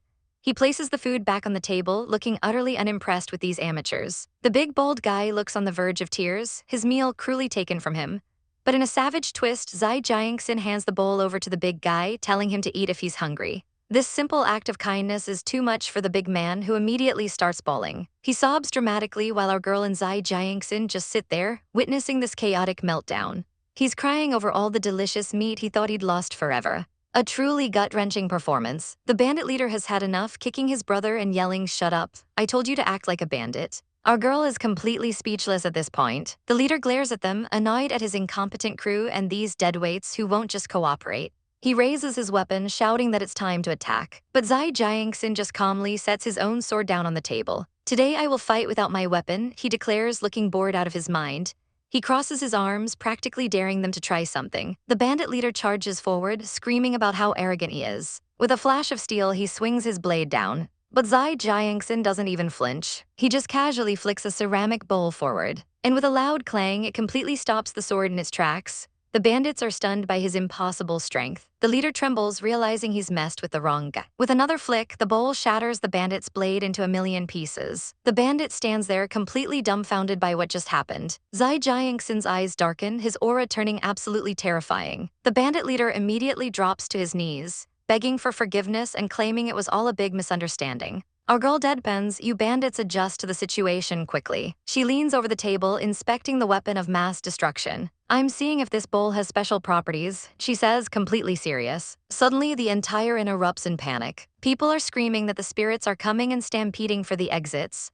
Our heroes are caught in the middle of the chaos, completely confused. What is going on? They wonder as the entire city begins to dissolve into particles around them. The buildings, the streets, everything is just vanishing. It's an apocalypse. People scream as they, too, begin to disintegrate into nothing but dust. In the midst of the chaos, Lu Jiuan starts quoting ancient philosophy about dreams and reality. He asks our girl for the reason behind this phenomenon, but she just tells everyone they need to get out of there and fast. The group makes a plan to escape, and Zai Jiangxin grabs his sword, yelling for them to go. They push their way through the terrified crowds, trying to find a way out of the collapsing illusion. But just as they're about to escape, the two remaining bandit brothers spot them. And their big, bald brother makes his move, tackling Zai Jiangxin to the ground. "Brothers, I caught him, grab the money," he shouts with glee. His brothers can only stare in horror, screaming at him to let go and save himself. But the big guy is convinced it's all just a demon's illusion and there's nothing to be afraid of. The group turns back, horrified to see Zai Jiangxin has been captured. They yell his name, threatening the bandits to let him go. The second brother tries to explain that his third brother is just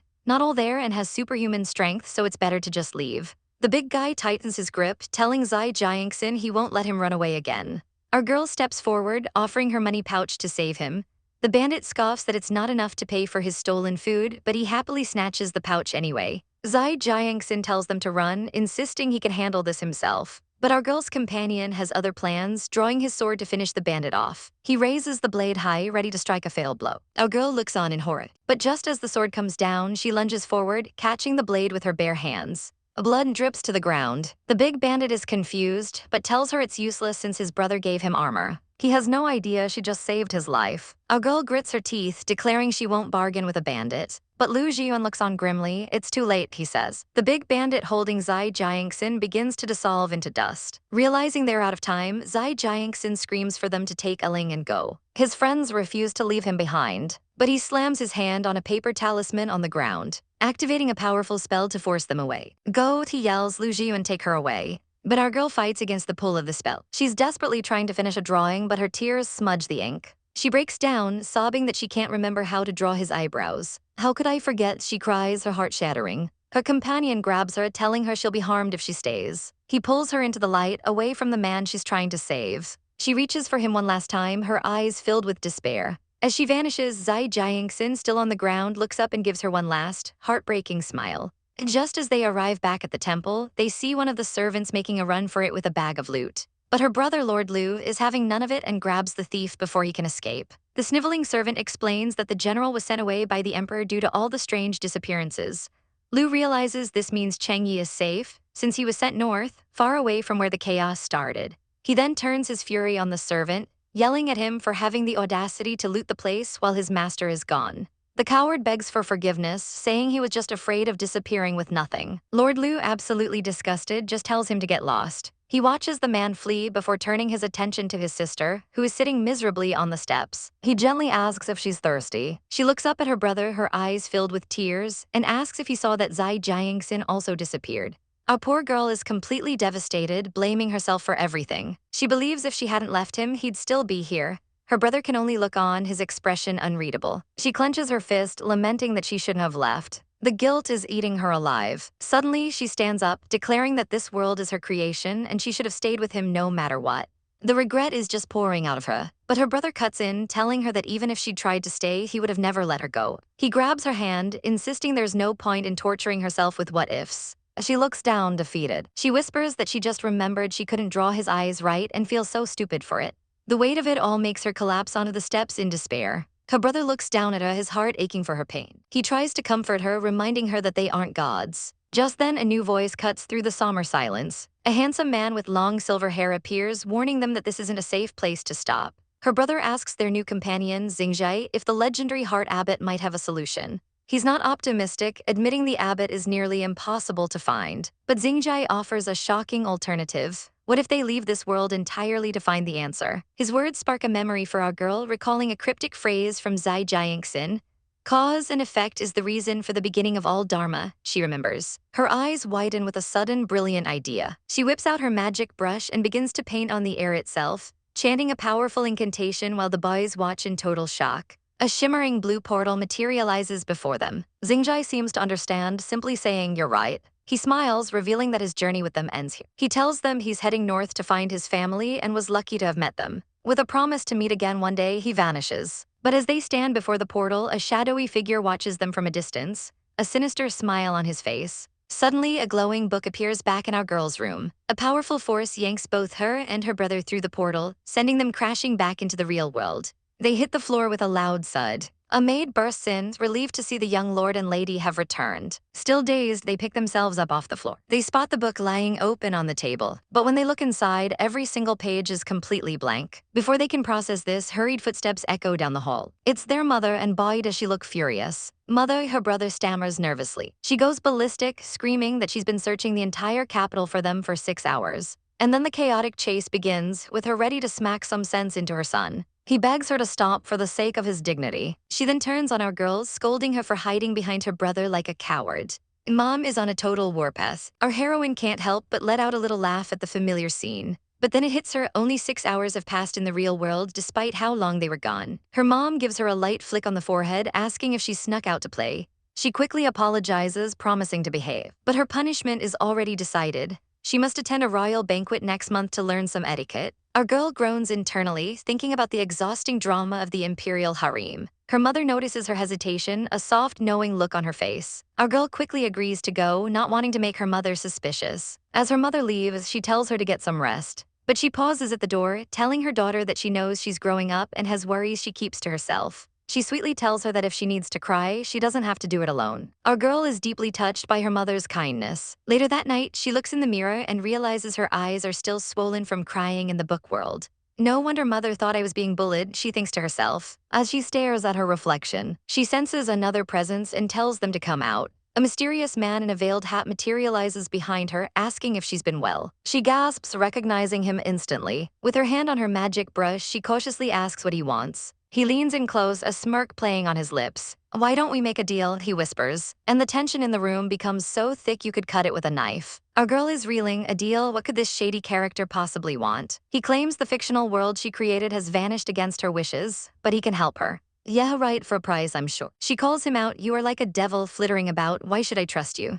And then he drops the ultimate bombshell. He can bring Zai Jiangxin back from the dead. Our poor heroine is completely frozen in shock. Her mind is racing. This guy is obviously scheming and can't be trusted. And how does he even exist if the world he came from is gone? Is he something else entirely? She hasn't forgotten that this is the same creep who wanted to steal her soul. But then a light bulb goes off. If she isn't separate from the fictional world, could she just draw it all back into existence? She grabs her brush, but her vision starts to blur. The world she created is fading from her memory like a dream upon waking. She doesn't even know where to begin. Frustrated and desperate, she whirls around to face him. Who are you really, and why did the world vanish? He gives her some cosmic nonsense about balance, saying as one thing grows, another must shrink. He basically tells her she's just a silly mortal and wouldn't get it, but all she needs to know is that he can help.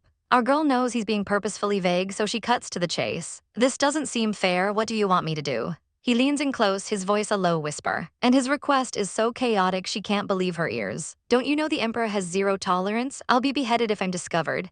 But he just smiles, saying he should show his sincerity first. He creates a delicate paper figure out of thin air. If you don't know how to draw, then make this into Zai Jiangxin's likeness. He hands the paper man to her. She takes it, her hand trembling slightly as she picks up her brush. But as she tries to paint his face, her mind goes blank. His eyebrows, I've forgotten. The man tells her not to worry, an outline is enough. He places his hand over hers and a strange power flows through the brush. Deep feelings lead the soul to the paper figure, he explains. I can only restore him to this state, the rest is up to you. She asks if he'll be able to speak and move. She holds her breath, clutching the glowing paper figure. The light intensifies, and a tiny face begins to form, its features crinkling as it comes to life. And there in the palm of her hand is a perfect, tiny version of Jiangxin who looks up at her and chirps, Elling. His little eyes blink in confusion. What am I? He asks, looking down at his paper body. Our girl's heart melts. As long as you're back, she whispers, tears in her eyes.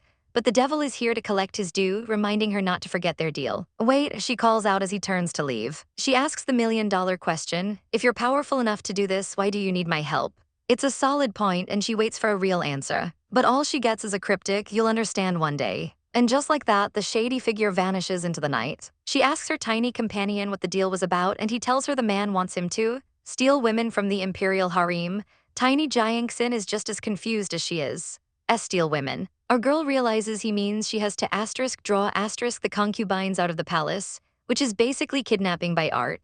She sighs, flopping onto her desk in despair. It sounds weirder when I say it out loud. She nearly flattens the poor guy, who coughs and points out the obvious. He's using me to kill you, that's the reason for all this. He's right, and he warns her to be wary of him from now on. She nods, her expression hardening with resolve. But for now, it's late, and our girl is exhausted. She gets ready for bed. Looking down at her tiny, vulnerable friend, she gently places him on her pillow. He blushes, asking, I'm sleeping here. She tells him it's safer, since a strong breeze could blow him away otherwise. She drifts off to sleep with him sitting watchfully beside her. As she turns in her sleep, she ends up face to face with him. He's so peaceful and she can't help but watch him. It's a strangely tender moment. The next morning, she wakes up feeling refreshed. He looks up at her from the blanket and says, it's good to be back. And just like that, our hearts collectively swoon. She tries to feed him, but the bowl is bigger than his entire body. She gently chides him, you have to adjust to the situation. Suddenly, she hears footsteps and quickly shoves him out of sight. As a maid enters with snacks, poor Jiangxin is left shivering under the table, feeling utterly helpless. The maid brings some shocking news. I heard on the way that the young lord had a fight at the Kaifeng store. Our girl is stunned. What, a fight? The maid explains that no one knows what the thief did to provoke the normally calm and collected young lord. She's clearly worried for him. The scene cuts to the young lord himself, standing over a broken table, his face a mask of cold fury.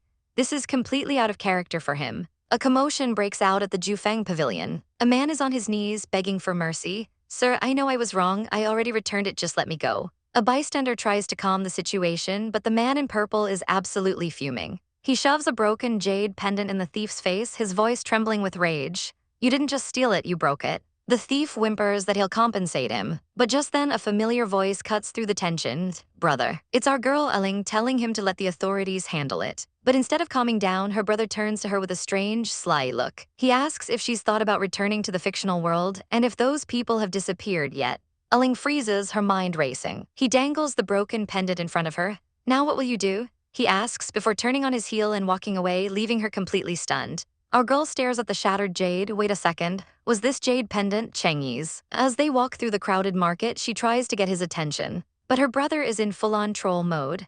Things might not be as bad as you think, he says with a smirk. If Chengyi knew I was making trouble over him, he'd be very pleased. Ling's face turns beet red as she insists she saw absolutely nothing. He just pats her head like a child, the smug satisfaction radiating off him. She pouts, calling him a liar, when suddenly a loud crash echoes through the street.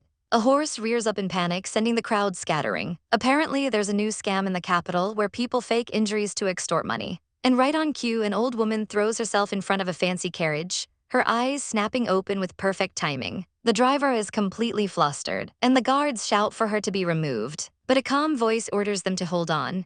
The carriage door opens and a woman in a striking red outfit steps out. Her attendants immediately bow, addressing her as master. She kneels down and hands the old woman a piece of paper. Speaking to her gently, "You may not be able to speak, but I understand." She explains it's a prescription for her illness and gives some very specific instructions about avoiding the full moon. The old woman looks at her with pure gratitude. From the crowd, Ling's brother murmurs it's her. The mysterious woman in red seems to sense their gaze, glancing over her shoulder before walking away. Ling is confused, asking her brother if he knows her. He taps her on the forehead. "Don't you remember anything? That's Liang Yu, the first female state preceptor." As our girl struggles to place the name, the preceptor herself turns around and approaches them with a confident smile.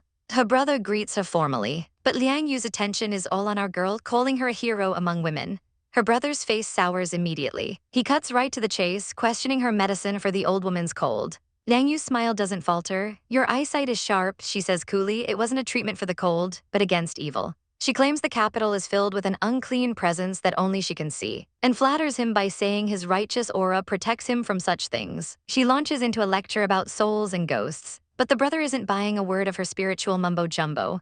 "I disagree," he states flatly. "If people are righteous, how can demons and ghosts exist?" Seeing she can't win him over with logic, Liang Yu turns her charm on our poor, bewildered princess. She leans in way too close and asks, "What do you think?" Ling is totally cornered. She whispers to her brother, asking if slapping the state preceptor would be a bad look. He quickly reminds her of their impossible journey into the fictional world, arguing there must be some mysterious forces at play. As she considers his point, Liang Yu takes her silence as agreement. "See, the princess agrees with me," she declares, inviting them to a restaurant to chat. Our girl is internally panicking. When did we get close? Before they can even refuse, the preceptor just turns and says, "Let's go." Defeated, they have no choice but to follow her. As they walk, Ling looks down at her palm where a tiny chibai Chengyi has appeared. He warns her that Liang Yu is not who she seems, noting the calluses on her hands and her light steps. Our girl just gives his tiny head an affectionate pat. He puffs out his little chest, vowing to protect her if anything happens. So cute but so useless. She just smiles, her heart melting at his tiny, brave declaration. They're soon seated in a private room playing a game of Go. Our girl is visibly on edge. Liang Yu sips her tea, her eyes sharp as she asks,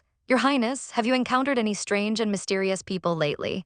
Our girl is totally caught off guard by the question. The mysterious woman just smiles. "Looks like I guessed right," she says, leaning in and asking for the full story. Our poor heroine hesitates, looking down for a moment. She clenches her fists, her mind racing before finally giving in. With a deep breath, she agrees to spill all the tea. The woman's eyes narrow as she listens intently. Then with unnerving accuracy, she states, "You met a brush demon." Our girl and her companion are completely floored by this revelation. She says they're a lot like mirror demons, able to create entire worlds, and asks point blank if the demon offered our girl a deal.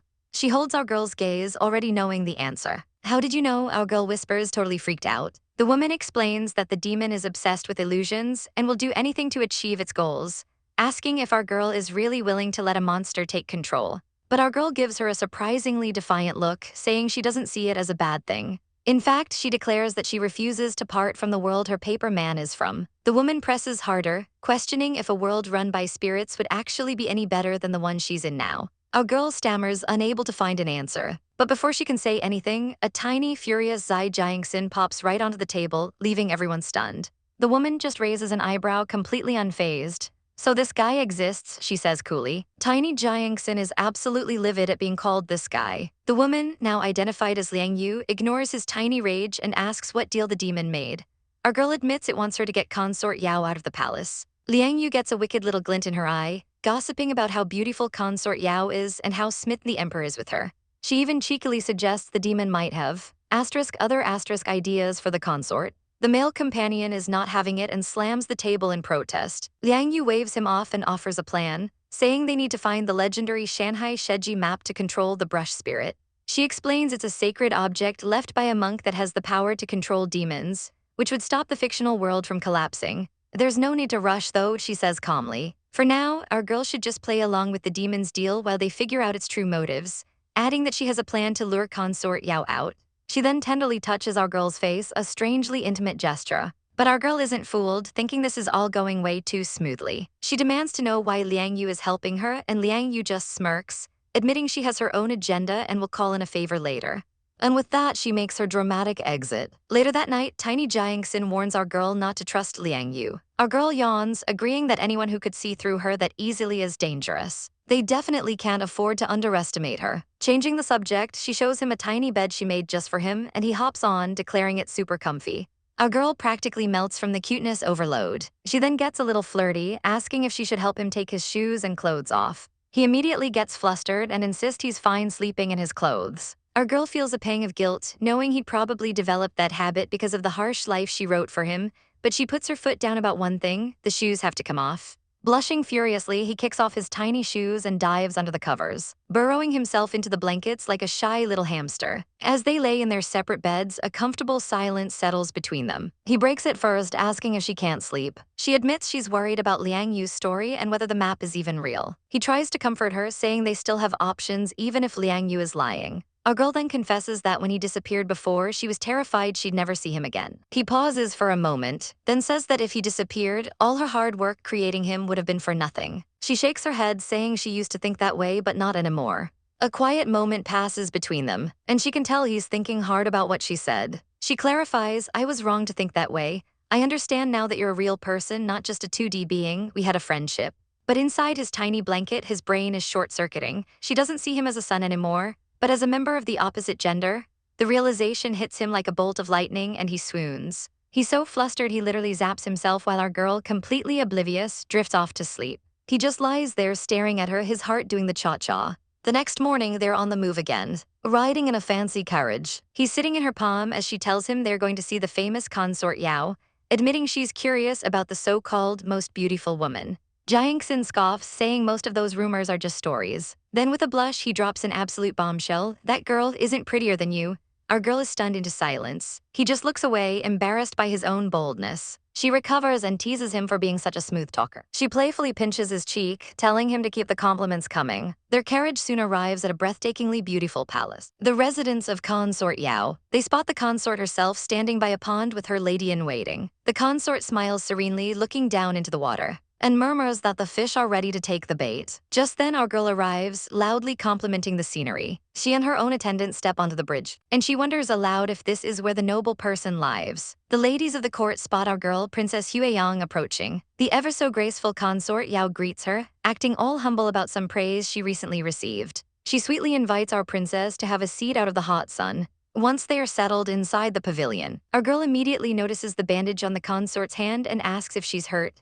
Consort Yao just laughs it off, saying she was just playing around. She claims she was caring for a naughty kitten and got a little scratch. But peeking out of her robes is a tiny little fox spirit, and our girl's face says she is not buying this kitten story for 1 second. Changing the subject, our girl mentions coming from the west, but the consort just sips her tea, looking unbothered. Feeling the awkward tension, the princess decides to take her leave. Consort Yao tries to keep her there with some small talk about the blooming cosmos flowers. Our girl offers to have some picked for her, the very polite girl bye. But the consort gets real shady real fast, saying she appreciates the gesture, but she's heard of a flower that's not meant to be in the palace. The subtext is so thick you could cut it with a knife. Later, our girl is tearing through a library, searching for answers. She grabs a book, determined to figure out what's going on. Her little paper man pops up, asking if she's found anything. She tells him she saw a clay fox statue in the consort's room, and it's from a place called Nanju. But the consort isn't from there, and the statue is too old and worn to be a gift from the emperor, so why does she cherish it so much?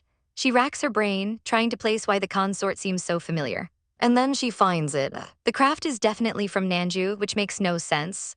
Her paper man makes a great point. If the consort is the emperor's favorite, why would she treasure something so old and damaged? Something is definitely not right here. That night, a maid brings a tray to the consort's chambers, but she's ambushed by a mysterious man in black. He knocks her out cold with a single brutal chop. But it's consort Yao who catches the falling tray and shuts the door, and she does not look happy. She calls the intruder by name, Hinglang, and scolds him for being so bold. He rips off his mask, revealing himself as her secret accomplice, demanding to know why she hasn't answered his letters. He tells her their grand plan is about to succeed and asks the one question that hangs between them.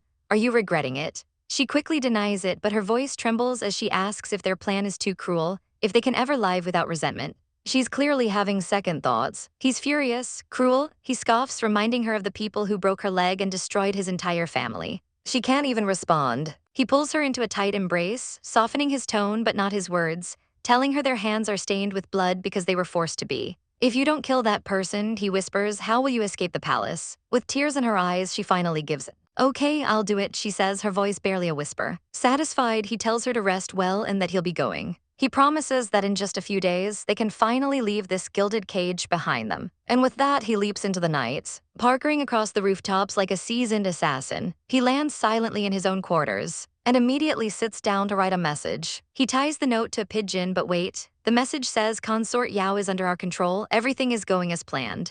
This man isn't her lover, he's her handler, the plot thickens. The pigeon flies off into the sky, right past our girl's window. She just casually remarks, what a fat pigeon. Just then, her attendant announces the arrival of the state preceptor. And guess who it is? The very same guy who just sent that pigeon. He apologizes for dropping by unannounced, but our girl just smiles sweetly. He gets right to it, asking if she's ready for her appointment with the brush demon in 3 days. She says she trusts his game plan completely. He gives her a knowing smirk, but then admits he hasn't planned for every possibility and asks what she'd do if something goes wrong. As they walk, they overhear some guards gossiping about how the junior minister's personality completely changed after he and the princess went missing. The guards bump right into them and immediately start bowing and scraping for forgiveness. The preceptor dismisses them coolly, and they scamper off. Our girl heard every word, and you can see the gears turning in her head. The preceptor suddenly says he has official business and leaves. As our girl watches him go, she can't shake the feeling that something is off. Her brother appears from thin air, declaring that the state preceptor is strange. He's convinced the man is hiding something and demands to know how she plans on sneaking consort Yao out of the palace.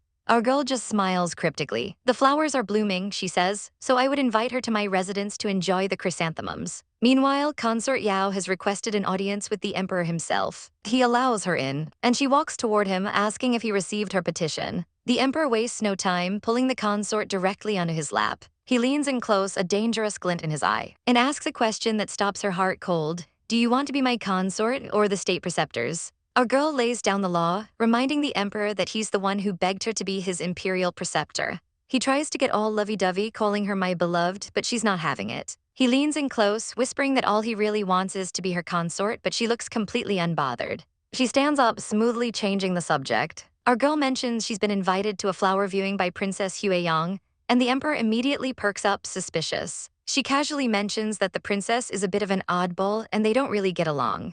The emperor, seemingly satisfied, tells her to go and have a good time. She thanks him and makes her graceful exit, leaving him to his thoughts. The moment she's gone, the room grows cold. The emperor's friendly demeanor vanishes as he summons his secret guard out of the shadows. He demands to know when his consort suddenly became besties with Princess Hueyang. The guard reports that the princess supposedly got lost a few days ago and wandered into our girl's palace by mistake. The emperor mulls this over, clearly not buying the story. His guard asks if he should have our girl followed just in case. But the emperor waves him off, saying it's fine. He claims she's never asked for anything before, so what's the harm?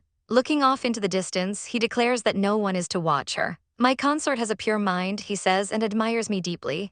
Oh, you sweet, deluded summer child. He is so wrong. 3 days later, it's time for the party. A handmaiden calls out, trying to get our girl's attention. She seems completely lost in her own world, staring into space. Finally, she snaps out of it and says, let's go. But she looks absolutely exhausted, wiping her brow. She quickly brushes it off, claiming she just didn't sleep well last night. As the carriage makes its way through the city, the grand scenery passes by. Our girl peeks out the window, a look of grim determination on her face. She whispers to herself, will it finally be over? She leans back, her mission clearly weighing on her mind. She closes her eyes, gathering her strength for whatever is to come. Meanwhile, back at the palace, a servant tries to remind the emperor it's time for court. but His Majesty isn't responding. The servant looks closer and sees the emperor has collapsed over his desk, a strange substance on his finger. The servant absolutely loses it, screaming for help. Something has happened to the emperor, call the imperial physician. While all that chaos unfolds, our girl is at the party looking perfectly serene. She sits quietly, a tiny glowing paper fox resting in her hands. This was never about flowers, was it? Across the garden, Princess Hueyang is getting the lowdown on our girl from a junior minister.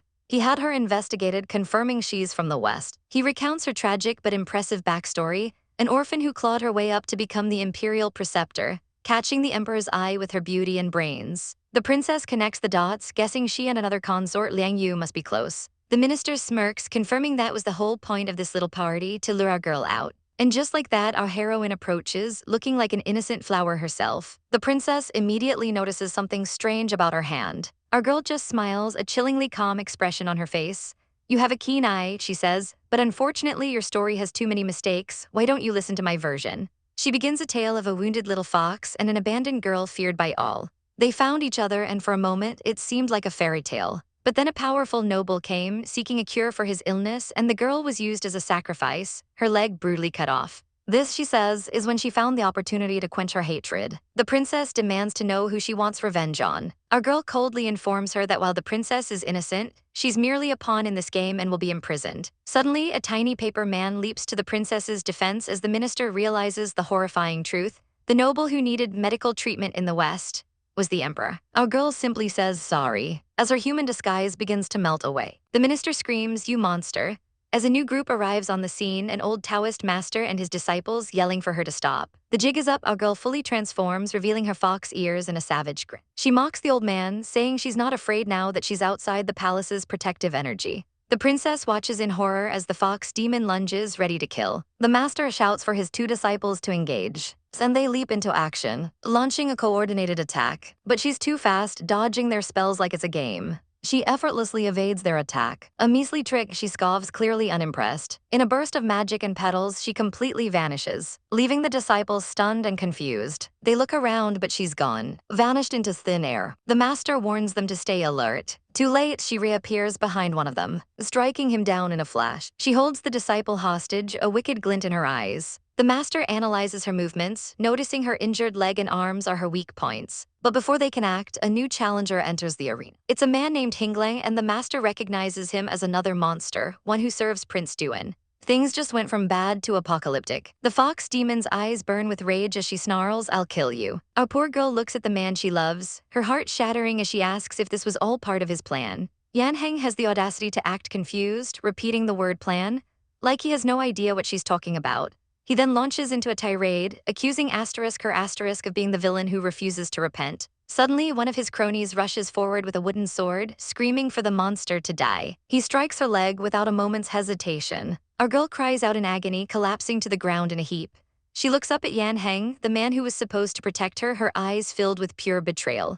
"Even now," she whispers, "you're tricking me." But there's no time for answers as the monk begins to chant a powerful binding spell. He unleashes the full force of the demonic seal on her. The magic slams into her body and she screams in absolute agony. And all the while, Yan Heng just stands there, watching her suffer with a cold, unreadable expression. From the ground, she desperately looks up at him, screaming the one question that's tearing her apart, "Are you fooling me?" Finally breaking his silence, he grabs her chin with a cruel grip. He tells her it's a shame she's a demon because with her beauty, he might have even made her a concubine. "Too bad," he sneers, his words like venom, "you're just a demon who can be used by me." The tears finally fall as the full weight of his betrayal crushes her. He's not done twisting the knife, asking if there's anything else she's been hiding from him. Then the villain monologue drops. He reveals his master plan: poison the emperor, help the prince take the throne, and become his most trusted advisor. He's so smug about it, saying his father will be so pleased with his results. She realizes with dawning horror that everything was a lie, even the sob story about his family being killed. As pain shoots through her leg, she understands. He even planned for her to be crippled. She finally snaps, screaming that she was a carefree fox who never wanted to harm anyone, asking him why he ever pretended to love her. At that moment, his master praises him for a quick victory, sealing the deal that this was a trap from the start.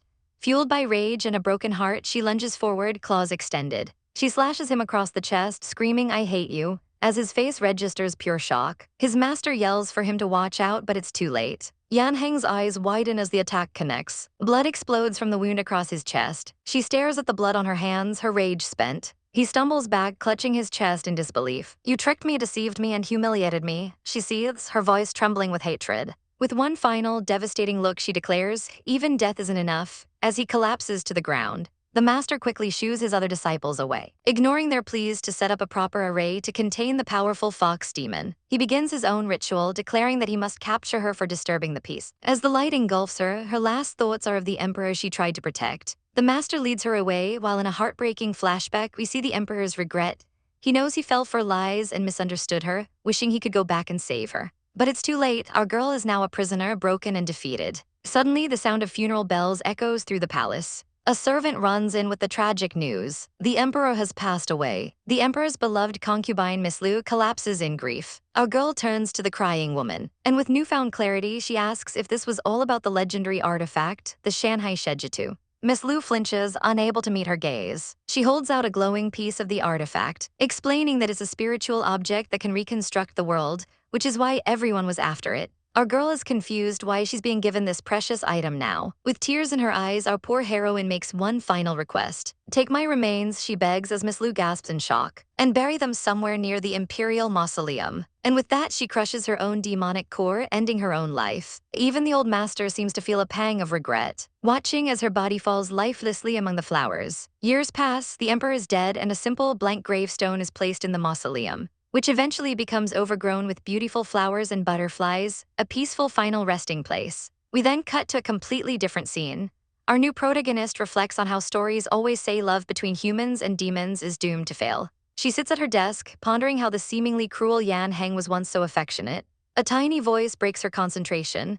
It's a miniature Yan Heng sitting right on her desk, asking what she's thinking about. She muses that the world has no rules, that people can be both loving and cold. The little guy grabs her finger and insists, "I can be loving," and she just melts. She playfully flicks his head, reminding him they still don't know how to use the artifact. She holds out the glowing piece, and tiny Yan Heng decides to give it a try. The moment his little hand touches it, there's a brilliant flash of light. And just like that, he's back to his full-sized and very shirtless self. Our girl finds herself sitting on the floor, looking up at the man who has suddenly reappeared before her. And he looks just as surprised and maybe a little flustered as she does. Under the quiet moon, a serious discussion is taking place. The young monk reports to his master about the strange events at the princess's mansion. He still doesn't know what a brush demon is, but he saw a paper figure on the princess that suddenly broke its restraints and grew in size. The master asks if it had demonic energy, but the monk explains it was so lifelike he couldn't be sure at first. He used his Kaienkan mirror, a tool for detecting demons, but it showed nothing. The master strokes his beard, a thoughtful look on his face. He reveals a shocking truth. If it doesn't appear in the mirror, it could be a person from another world. He elaborates that beings who emerge from paintings or mirrors are all from another dimension. He tells his young disciple to simply keep a close eye on these unpredictable brush demons for now. Meanwhile, back at the mansion, things are getting steamy. A girl walks in on a shirtless Luing, and immediately her face is a crime scene. She's internally screaming, "I've drawn nude models before, why is this happening? Shame on me." Luing, completely innocent, just calls her name in confusion. She snaps out of her daze, absolutely mortified. He asks if she's okay, right as a drop of blood lands on his bare chest. She tries to play it cool, insisting she's not the kind of person who gets a nosebleed from restricted content. Luing, adorable and clueless, has no idea what she's talking about, but she shoves some clothes at him anyway. As he gets dressed, he asks what she meant by human models. She explains that they just sit naked while she sketches them, still trying to get her nose to cooperate. His expression immediately darkens as he asks if she's done it a lot. "Yep, tons of times," she says casually, "men, women, young and old." Finally, the bleeding stops. She explains it was just for practice to get familiar with anatomy. Our girl is so proud of her artistic experience, but Luing is not having it. He asks if she remembers them all so clearly, and she boasts that the images are seared into her brain. She then gets a devilish glint in her eye, saying she's itching to draw a human body again. The implication is crystal clear. She reaches over to help him with his robe, which he's putting on wrong in his flustered state. But he completely misreads the situation, thinking she's just that desperate to make him her model. He grabs her hand, stopping her cold. His eyes are blazing as he tells her, "I'm not a 2D person or your model." He leans in close, his voice low and serious. "I am a man." Our girl is absolutely frozen, his words echoing in her mind. She clutches the front of her dress, her heart hammering against her ribs. Darn it, she thinks, my heart's beating so fast. 3 days later, the monks are back on the case. With their master gone, they're taking matters into their own hands. They place a talisman on the princess's mansion wall to track the brush demon. Afterwards, they stop for some tea to escape the heat. The younger monk, Xiaofan, starts gossiping about a local shop owner who flirts with handsome men, spitting his tea in disgust. His senior brother asks him what's wrong. Xiaofan complains about the noisy people, but his brother points out he never used to mind the noise. The senior brother cuts right to the chase, asking if Xiaofan despises cut sleeves. Xiaofan gets defensive, saying it's none of his business. But his brother presses him, what if it did have something to do with you? Xiaofan gets incredibly flustered and tries to laugh it off. But his brother grabs his wrist sharply. Don't get distracted, he warns. The brush demon, it's here. A mysterious figure in a veiled hat approaches them. The senior brother watches with suspicion. The figure stops and makes a chilling observation. How odd, you two are fellow disciples. But in name only. The jab hits its mark and Xiaofan turns beet red. The senior brother tells the demon to cut the chatter and prepares to fight. But the demon just smirks from under his veil. Do you think I'm that defenseless? In a flash, he's behind Xiaofan, a blade held to his throat. The senior brother can only watch in horror. The monks face off against the powerful fox demon, with the younger one admitting he's no match for a century-old beast. But with a flick of his wrist and a powerful talisman, he declares he's more than enough to handle this punk. A brilliant light erupts from the talisman, sending the demon stumbling back. The monk doesn't let up, slinging explosive spells that hit their mark every time. The demon cries out, his robes splattered with blood from the attack. Staggering, he finally realizes he completely underestimated these two. But before he can recover, a massive water array activates from the ground beneath him. He's blasted with incredible force, slamming him hard onto the temple floor. The monks reveal their trap, an array designed to keep him from getting away. Cornered, the demon's eyes dart around for an escape route. That's when he spots a poor, innocent woman who was just minding her own business. In a flash, he grabs his weapon, a giant paintbrush of all things. He snatches the woman, holding the deadly brush to her throat as she begs for help. He gives the monks a chilling ultimatum: keep being righteous heroes and let her die or let him go. The monks are absolutely livid, calling him shameless for using a hostage. But they have no choice. The senior monk agrees to let him go in exchange for the woman's life. The demon shoves the woman forward and vanishes into thin air as the monks rush to her side. The senior monk gently picks up the fainted woman, blaming himself for getting an innocent person involved. He decides the only thing to do is take her back to the temple to recover. Meanwhile, back at the palace, our boy is drowning his sorrows in wine. Our girl explains he's been desperately searching through ancient scrolls for any sign of the missing fragments, but has found nothing. His friend just teases him, saying he's finally grown up. But our boy is too deep in his feelings to care. Our girl has had enough of this moping, snatching the wine and telling him to sober up after 3 whole days. She's worried sick about their friends, but he just gives her a dazed, empty smile. Seeing him like this is breaking her heart. His friend gets an idea. They should visit the old Taoist master at Zizhao Temple, a renowned expert in dealing with demons and ghosts. Back at said temple, the rescued woman finally begins to stir. Her eyes flutter open, and the first thing she sees is the handsome face of the senior monk. She immediately decides he's her perfect husband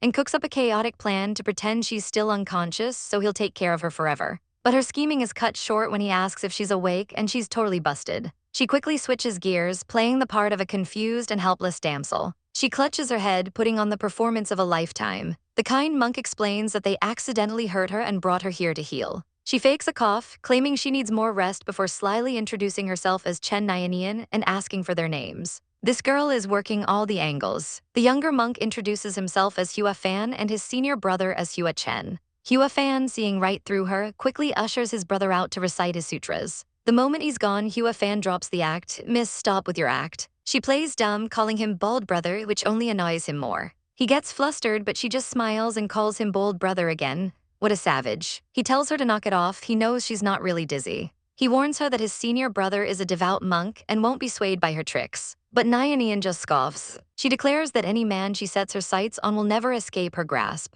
Our main couple arrives at the temple to meet with the master. He welcomes them in, already knowing they've come seeking information on the Shanghai Sheji too. Our girl is impressed by his wisdom. The master gives them some cryptic advice.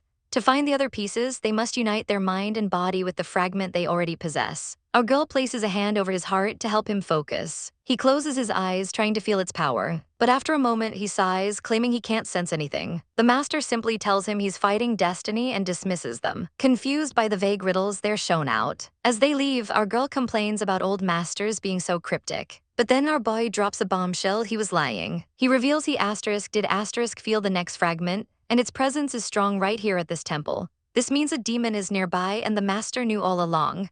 They realize there's a hidden secret here and they're going to find it. Our girl's game face is on. Later that night, the senior monk Hua Chen is taking a relaxing bath. Suddenly, a hand reaches for his. He looks up to see his junior brother, Hua Fan. Hua Chen asks why he's there since it's the middle of the night. Hua Fan just smiles and says, "I'll help you get dressed." Hua Sheng gently pulls her hand away, saying, "I'll do it myself." Zaya often looks on, a little forlorn, remembering how he used to help her. But Hua Sheng is firm. That was when she was young and her injuries are healed now. He desperately asks if she can always be his senior brother because he has no one else. His entire life has been one tragedy after another. His parents died early and he was bullied and tormented for being an orphan. The temple was his only salvation. And out of everyone, senior brother Hua Sheng was the kindest person he had ever known. She looks at him, completely bewildered, and asks if he's been drinking. "Drank?" he asks, leaning his head on her shoulder. Maybe, he admits, his heart aching. The next morning, our girl Nyanian wakes up with a massive sneeze. Ugh, sleeping at a temple is definitely not a five-star experience. She overhears some other girls gossiping about all the recent visitors,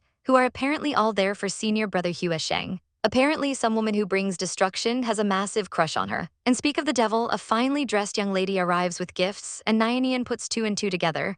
Oh, this is gonna be good. Just then, her author boyfriend arrives with a tray of food. But our poor heroine has zero appetite. She's been feeling sick all morning. He gently places a hand on her forehead to check her temperature. His eyes soften with concern. "You are a bit feverish," he says. He immediately offers to go boil some medicine for her. But she stops him, insisting she'll be fine after a little rest. "I'm not that delicate," she says with a weak smile. Meanwhile, another girl is proving she is exactly that delicate, whining to Hua Sheng about how far she walked just to see her. But Hua Sheng is having none of it, coldly stating that their affection means nothing to her. The girl scoffs, "So what?" and gets way too close for comfort. That's it, Hua Sheng grabs her wrist with a sharp command, "Behave yourself." The girl cries out in pain, accusing Hua Sheng of being too rough. Hua Sheng immediately regrets it, realizing she didn't control her strength. The girl immediately milks it for all it's worth, claiming she won't be able to use her hand for days. "You have to be responsible for me," she declares. Hua Sheng asks if she'll leave if she agrees. "Heh, no way," the girl chirps, completely shameless. So Hua Sheng is stuck tending to this girl's injured wrist, and the two of them look surprisingly cozy together under the trees. Zaya often sees the whole thing and his heart shatters. He tries to tell himself that his senior brother is dedicated to the Taoist path and couldn't possibly be bewitched by this woman.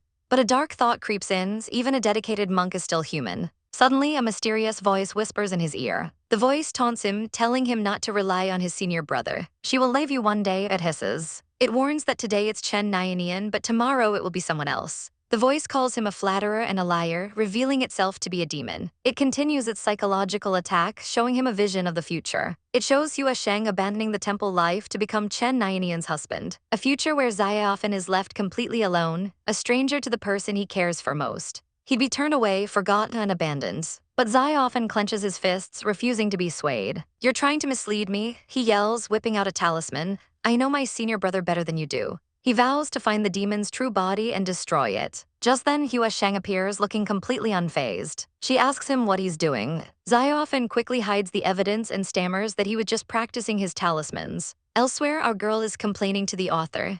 It's been 2 days and they still haven't found the fragment they're looking for. He just tells her to stay calm, which only makes her more annoyed. "You have to be responsible for me," she pouts. "It's been a few days, but you're not keeping your word."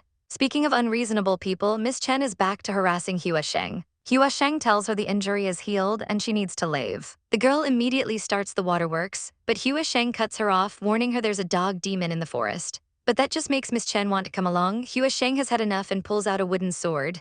"Leave right now." The command is sharp and leaves no room for argument. Miss Chen is furious, pulling the "My Daddy is Rich" card. "You dare treat me this way," she shrieks. She storms off, screaming that Hua Sheng will regret this. After she's gone, Hua Sheng sighs and calls out, "Come out." And you should pop out of the bushes, but our girl and the author, looking totally busted. "What a coincidence," she says with a nervous laugh. Hua Sheng is not amused and tells them to leave the mountain before they get hurt. "Man, this monk is colder than the Siberian wind." Nyanian wonders if Siberia is a nice place. That night, our chaotic duo decides to follow the monks into the forest anyway. They stalk them through the dark woods. Our girl is already tired, wondering how long they have to follow before they see this supposed dog demon. They creep closer to the group of monks. Suddenly, the old master stops and turns, his voice booming through the quiet forest. Finally coming out, our girl is out for a stroll when she spots something truly bizarre. Peeking from behind a tree is a dogman. Well, a partial demon to be exact, and he looks like he just got caught with his hand in the cookie jar. A group of Taoist monks appear, accusing the poor guy of terrorizing villagers and stealing vegetables. The old master scoffs, clearly unimpressed with this level of villainy. But the wolf demon is just drooling over the thought of his veggie haul. Yes, people, he's a vegetarian demon. Our girl can't believe her eyes as the master decides this low-level, not fully sentient demon needs to be captured with a talisman. His disciple eagerly agrees, whipping out the spiritual paper. He unleashes a volley of talismans, a truly powerful-looking attack. But the wolf demon just stands there, completely confused as the papers just stop. The old master is shook. He can feel the spiritual energy has completely vanished from his talismans. His disciples have no idea what's going on. Suddenly, the talismans erupt with dark energy, blasting the monks backwards. The master realizes his own spiritual energy was corrupted by demonic power from an outside source. But before he can investigate, a disciple runs up screaming in panic. The temple is on fire. The monks and the wolf demon share an incredibly awkward stare down. The monks have bigger fish to fry and rush off, leaving our couple alone with the laughing demon. But her man isn't having it, stepping forward to ask the wolf boy what he's up to. The demon just holds out his paw expectantly, and her man just gives him a snack. Our girl is utterly baffled by this turn of events. He quickly pulls her back and covers her mouth, telling her to be quiet. The demon happily munches on the bug. Our guy mentally facepalms, remembering the demon is a vegetarian. And our girl's face says it all, I'm surrounded by idiots. They arrive at the temple to find it completely engulfed in flames. A young disciple is sobbing his heart out, crying that his master is trapped inside. Our girl immediately asks what happened. Taking charge, she tells everyone to listen up. She quickly organizes the terrified disciples into a bucket brigade. She comforts the crying boy, telling him that working together is the only solution. Her words get through, and he bravely nods in agreement. Thanks to her quick thinking, they manage to put out the raging fire. Exhausted, our girl collapses to the ground. Her man kneels down and gently wipes a smudge of soot from her cheek. He looks at her with so much tenderness, and our girl can't help but blush. It's a sweet, quiet moment between them, but it's shattered when she suddenly shoves him away, calling him a scumbag and blaming him for everything. Before he can even react, one of the monks points a sword at her, accusing her of bewitching his senior brother and tampering with the talismans. He even blames her for the fire. Our girl plays innocent, claiming she's just an ordinary person who knows nothing. She even points out that she was nearly killed in the fire, and the other disciples back her up. But the accuser is not convinced. He claims he saw her sneak into his senior brother's room to find the talisman. He lays out his evidence. The fire started under mysterious circumstances, and she and her companion were the only outsiders present. How could they have rescued her so perfectly if it wasn't all planned? It's too much of a coincidence. This monk Ziofen then brings up her father, a famous Taoist. He says that while her father was a great man, she clearly isn't. Ouch, that's cold. He demands to know why she's framing him, but she just looks terrified. The senior brother, Hua Sheng, tries to de-escalate, but Ziofen is absolutely feral, accusing him of making excuses for her. Hua Sheng is stunned by his junior's aggression. Ziofen lays out his final theory. She's made a contract with a demon, which is how she tampered with the talismans and started the fire. The temple was peaceful until she arrived after all. He demands to know if she has a contract with a demon. Then, declaring he'll expose her true form, he raises his sword to strike. She screams, but her companion swoops in, stopping the blade. He questions if they're really sure she's a demon, but Ziofen tells him to back off, snapping that this is temple business. Our girl, however, has had enough. She smirks, asking Ziofen why he's in such a hurry. Do you have other purposes? She then turns the tables completely, telling Hua Sheng that the relationship between him and his junior brother is not ordinary. She reveals she has a divine artifact that lets her sense demons. And with a savage grin, she points directly at Ziofen. The demon energy, it's coming from him. She deduces that a demon couldn't possess him unless he was a willing host. But why would he do it? Then it clicks. Hua Fan really admires you. The demon possessing Ziofen drops the act. You're so clever, it sneers as dark energy explodes from its body. With glowing red eyes, it screams, since you all want to take away my senior brother, then die. The demon whispers poison into the junior monk's ear, showing him visions of his beloved senior brother abandoning his vows for a woman. He taunts that soon they'll drift apart forever. The poor boy starts to tremble, his faith wavering. But then his eyes flash with fury. Don't you dare try to confuse me, he screams. I know my senior brother better than that. He whips out a talisman ready to throw down. Show yourself, you coward, I'll destroy you. But the demon just laughs, calling him a big talking brat. The shadowy creature then changes tactics, weaving a new story. Do you know who that girl's father is? It asks. It reveals that her father was once their master's first disciple, a a man who also fell to worldly desires and abandoned the temple. Once your senior brother leaves, the demon warns, he's never coming back. The words hit their mark, and the boy remembers his master's warning about cunning demons. Seeing his chance, the demon makes a chaotic offer. There's only one way to stop him: make a contract with me. And just like that, the scene shifts, revealing the devastating truth. The junior monk already made the deal. I did it for you, senior brother, he cries, his face a mask of twisted devotion. But that smile, that's not him anymore. His senior brother is horrified. For me?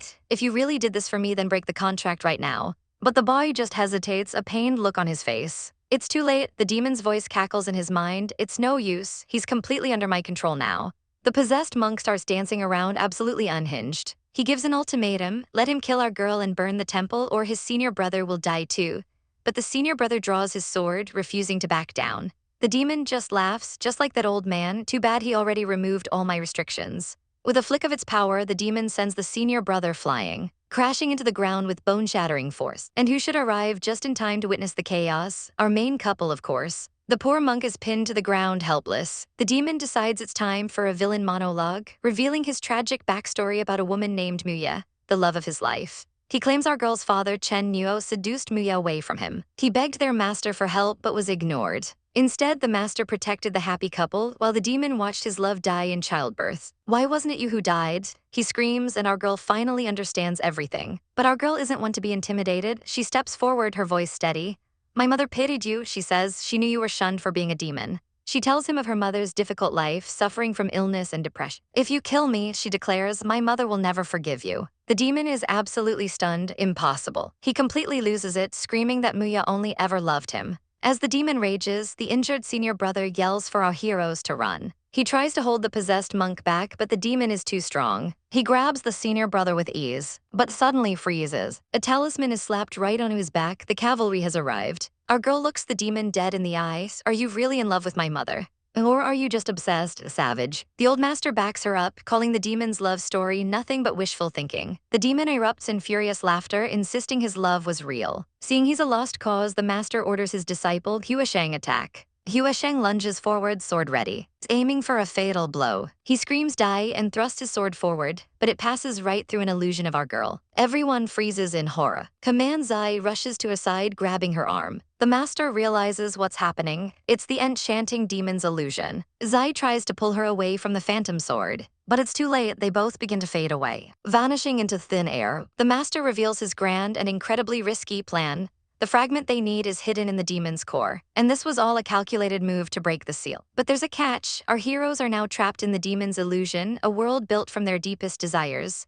If they don't escape in half a month, they'll be dead for real. The master explains that in this illusion world, it's impossible to distinguish reality from fiction. Their escape rests entirely on their own shoulders. Meanwhile, Zai wakes up in a bustling town. He's completely confused, with no memory of how he got there. People are crowding around, thanking him, calling him a hero for saving them. He has no idea who he is, but one thought surfaces. He is a hero who upholds justice. On instinct, he spots a thief making a run for it. The thief thinks he's gotten away clean, but a blade suddenly appears at his neck. It's Zai, drop the purse, he says calmly. The thief immediately recognizes the legendary hero Zai and begs for his life. Zai, being the good guy he is, takes the purse back and lets the man go with a warning. He turns to return the stolen item and his eyes land on her. It's our girl Chen Nianian. She takes the purse and thanks him with a gentle smile. And in that moment, something clicks. A strange feeling of déjà vu washes over him. He feels like he knows her from somewhere.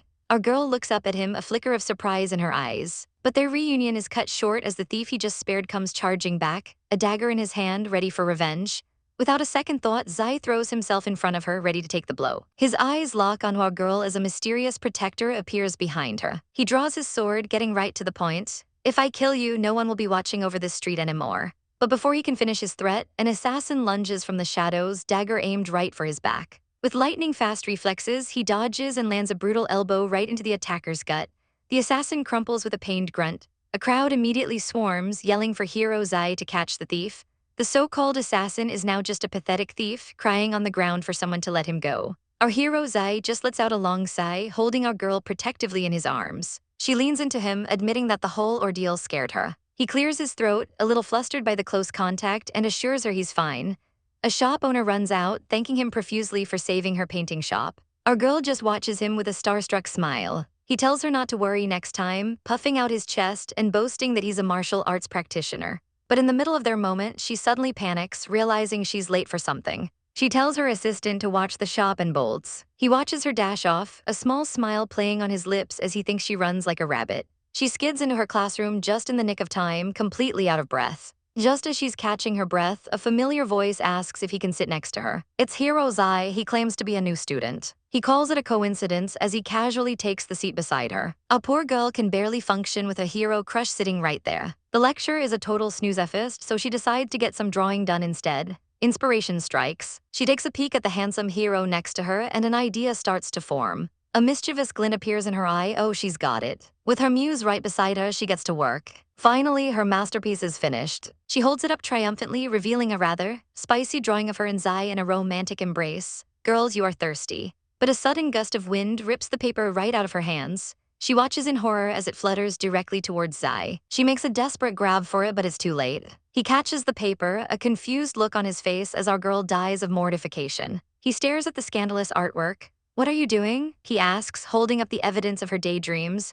She immediately starts begging for him to unsee what he just saw, but suddenly a mysterious voice calls out both of their names. Zai thinks she's just trying to distract him from her weird drawing. Suddenly, they're interrupted by the teacher, who is absolutely fuming. Are you two ignoring me? He roars. He promptly throws them both out of class to stand in the hallway and reflect on their actions. Standing outside, our girl wonders if she was just hearing things. But while she's pondering the mysterious voice, Zai is having a full-on meltdown over her drawing. He's blushing up a storm, wondering how she could have possibly known such intimate details about his body. The voice returns, urgently explaining they've been trapped by an enchanter demon's illusion. Our girl quickly shushes him, trying to listen. She leans in close, whispering the voice's warning that the illusion will magnify their greatest desires. The voice asks Zai to think carefully. Does it make you feel peaceful? He admits that peaceful isn't quite the word, as his dream of opening a painting shop seems way too easy. The cogs in his brain are finally starting to turn. The voice explains that Zai's desires are too strong and he's been completely consumed by the illusion. They have to destroy the formation or they'll be devoured by the demon. But right when it's getting to the important part, the voice cuts out. He's gone offline. Zai, still beet red, tries to scold her about her indecent drawings. Our girl decides it's time to break his reality. Have you ever thought we're living in a fictional world? She asks. He looks at her like she's grown a second head. Then she goes for the kill, calling him son and scolding him for disrespecting his mother. She even gives him a whack on the head for good measure. He's stunned. I just saved you. Why are you hitting me and saying those kinds of things? But the strange behavior makes our girl realize something. It all clicks into place. She grabs him, yelling, we've been captured in the enchanter demon's illusion. We have to get out. He just stares at her, utterly bewildered. First off, he says with savage bluntness, I'm not your son and you aren't my mother. Why don't you visit a doctor to treat your madness? Our girl can't believe it. An amnesia plot, really? This is going to be harder than she thought. She changes tactics, pleading with him to help her find the formation so she can prove this is all fake. She puts on her most charming smile. But he's not buying it. I'm not free, he says, turning his back on her. He scoffs at the very idea of illusions and demons. He's a world-famous swordsman. Nobody makes a fool of him. She tries to guilt-trip him, but he stubbornly refuses to discuss the supernatural. He even threatens her, warning her to stop spreading lies about demons. She just pouts, thinking how fierce he is while he tries to hide his blush. He walks away, leaving her to figure out a new plan. And then a brilliant, chaotic idea pops into her head. She dramatically falls to the ground, crying out for a good Samaritan to help a poor, injured old lady. Being the hero he is, Zai can't resist and he rushes over to help. But it's a trap. As he leans in, she pulls out a small packet and blows a cloud of knockout powder right in his face. He doesn't even have time to react. He collapses to the ground, completely out cold. Our girl stands over him with a devilish grin. If being gentle doesn't work, I'll be tough. Hero Zai, she says coolly, just admit defeat. Our girl heads to a local market, asking a sketchy-looking grandpa what kind of medicines he sells. He lists off a variety of cures for some truly nasty ailments, and she is not interested. Just as she's about to leave, thinking gross, the old man stops her. He leans in conspiratorially, offering her a special medicine known as death powder. He holds up a tiny vial, promising that a single sniff will make the target faint instantly. Her eyes sparkle with chaotic intent. This is exactly what she needs. But when he tells her it costs 12 silvers, she balks at the price, threatening to get back at him if it doesn't work. The old man just scoffs, saying she's the 782nd person to say that. Later, our girl tosses the bottle in the air, grumbling that the old man lied and the drug didn't work. She's just chilling with her donkey, completely oblivious. But just behind her, our male lead, Zai, is passed out cold on the ground. The powder worked all right. He wakes up dazed and confused in the back of her cart, asking where he is. He immediately accuses her of making him faint. She shamelessly admits it, saying he wouldn't believe her, so this was her only choice. He calls her despicable, but she just gives him a cheeky look, completely unbothered. She tells him that since he wouldn't listen, she had to be decisive, and now they're off to the southern border so he can finally see the truth. But as soon as they arrive at a village, a mob of angry locals rushes out, telling Zai not to be fooled by her. They point and shout, insisting she's not a good person. They start rambling about black fog and accusing her of being an enchanter demon. Zai looks utterly confused by the sudden attack, while our girl is justifiably outraged that these randoms showed up just to frame her. She grabs his arm, telling him they need to go. The villagers scream that the demon is materializing, and suddenly a monstrous claw appears from behind her back. Look, she's the demon. They cry. They warn Zai about a spider demon in the south and beg him to kill her. Believing them, Zai draws his sword. He points it at her throat, asking if she was a demon all along. Our girl, ever the queen of sass, just cocks her head and says, "That's a good question. I would also like to know." He presses the blade against her neck, demanding an answer. She scoffs, asking if he's serious. "If I were really a demon," she says, "would I need fainting medicine to knock you out?" She even adds, "Besides, can a demon draw as well as I can?" The absolute audacity. The villagers keep screaming for him to kill her. A little kid runs up and grabs his leg, sobbing that she killed his entire village. The boy calls her a silver-tongued liar. But our girl is in her own world, wondering if she can use these little demons as scriptwriters when she gets artist's block. Zai tells her not to get excited, but she's already got a plan. "I have a way to prove I'm not a demon," she declares. She whips out another one of those little bottles and smashes it on the ground, unleashing a massive cloud of smoke. As everyone chokes and coughs, she waves a cheerful "bye guys" and makes her escape. She vanishes into the smoke, leaving them all behind. She congratulates herself for buying extra bottles from that shady Gramps. But her victory is short-lived as a hand grabs her from behind. It's Zai, and he is not amused. "You really think," he says with a dark look, "you can get away with it a second time?" Our girl is busted, sweating bullets. The villagers catch up, yelling that the demon has many tricks and will bring disaster if she escapes. One of them lunges at her with a pitchfork, but Zai throws himself in front of her, shouting no. He takes the blow, protecting her. Our girl opens her eyes, stunned. He turns to the mob and declares, "She isn't a demon, I can personally attest." He then confronts them, asking what their real intentions are. The villagers quickly backpedal, claiming they're just simple farmers. They give a final, vague warning before turning to disappearing down the road. Our girl breathes a sigh of relief, thanking him for believing her. But he's still icy, telling her that just because he spared her doesn't mean he thinks she's a good person. She's shocked when he refuses to go with her, coldly stating that he doesn't have time for her childish games. As he walks away, she gets a glint in her eye. She's not done with him yet. He senses her chaotic energy and wonders what she's planning now. In a move of pure, shameless desperation, she throws herself onto his leg, wailing about how he can't leave her. Poor Zai is blushing furiously, completely flustered by her antics. He calls her shameless, but she just cries that she's a weak, helpless, and pitiful leg pendant. She clings on for dear life, begging him to come with her. Fed up, he shoves his hand in her face to shut her up, muttering "so noisy," as she tumbles to the ground, knocked out cold. 13 days later, she's back at her desk, fuming over how stubborn he is. A montage shows all her failed, chaotic attempts to convince him. She's tried everything, but he just won't listen. Suddenly, a mysterious voice reminds her that she only has 2 days left. It's the spirit from before who asks what happened in the forest. He explains that the villagers were an illusion created by little spirits, and she's been under their spell. That explains why she's been so tired lately. They've been absorbing her energy. The spirit promises to teach her how to draw talismans to fight them.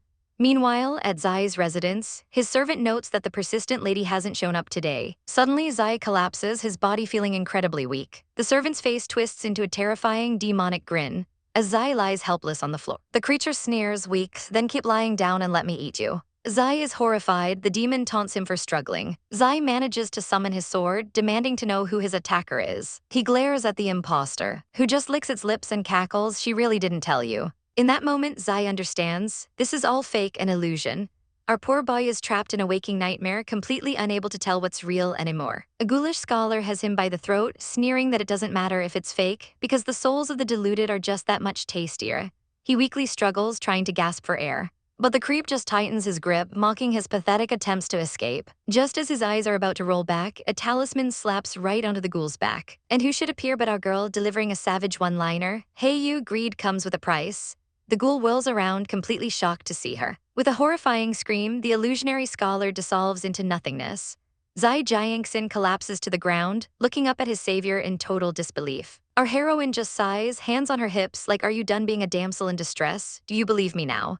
She helps the shaken boy to his feet, leading him out of the room as the little shadow spirit that caused all this chaos floats away with the used talisman. He finally seems to understand the gravity of the situation, admitting that while this is hard to accept, destroying the formation is the only way. With a word of thanks from our girl, the talismans fly through the air, their magic activating. The spells and the shadow spirit converge on the main estate, ready to tear this illusion down.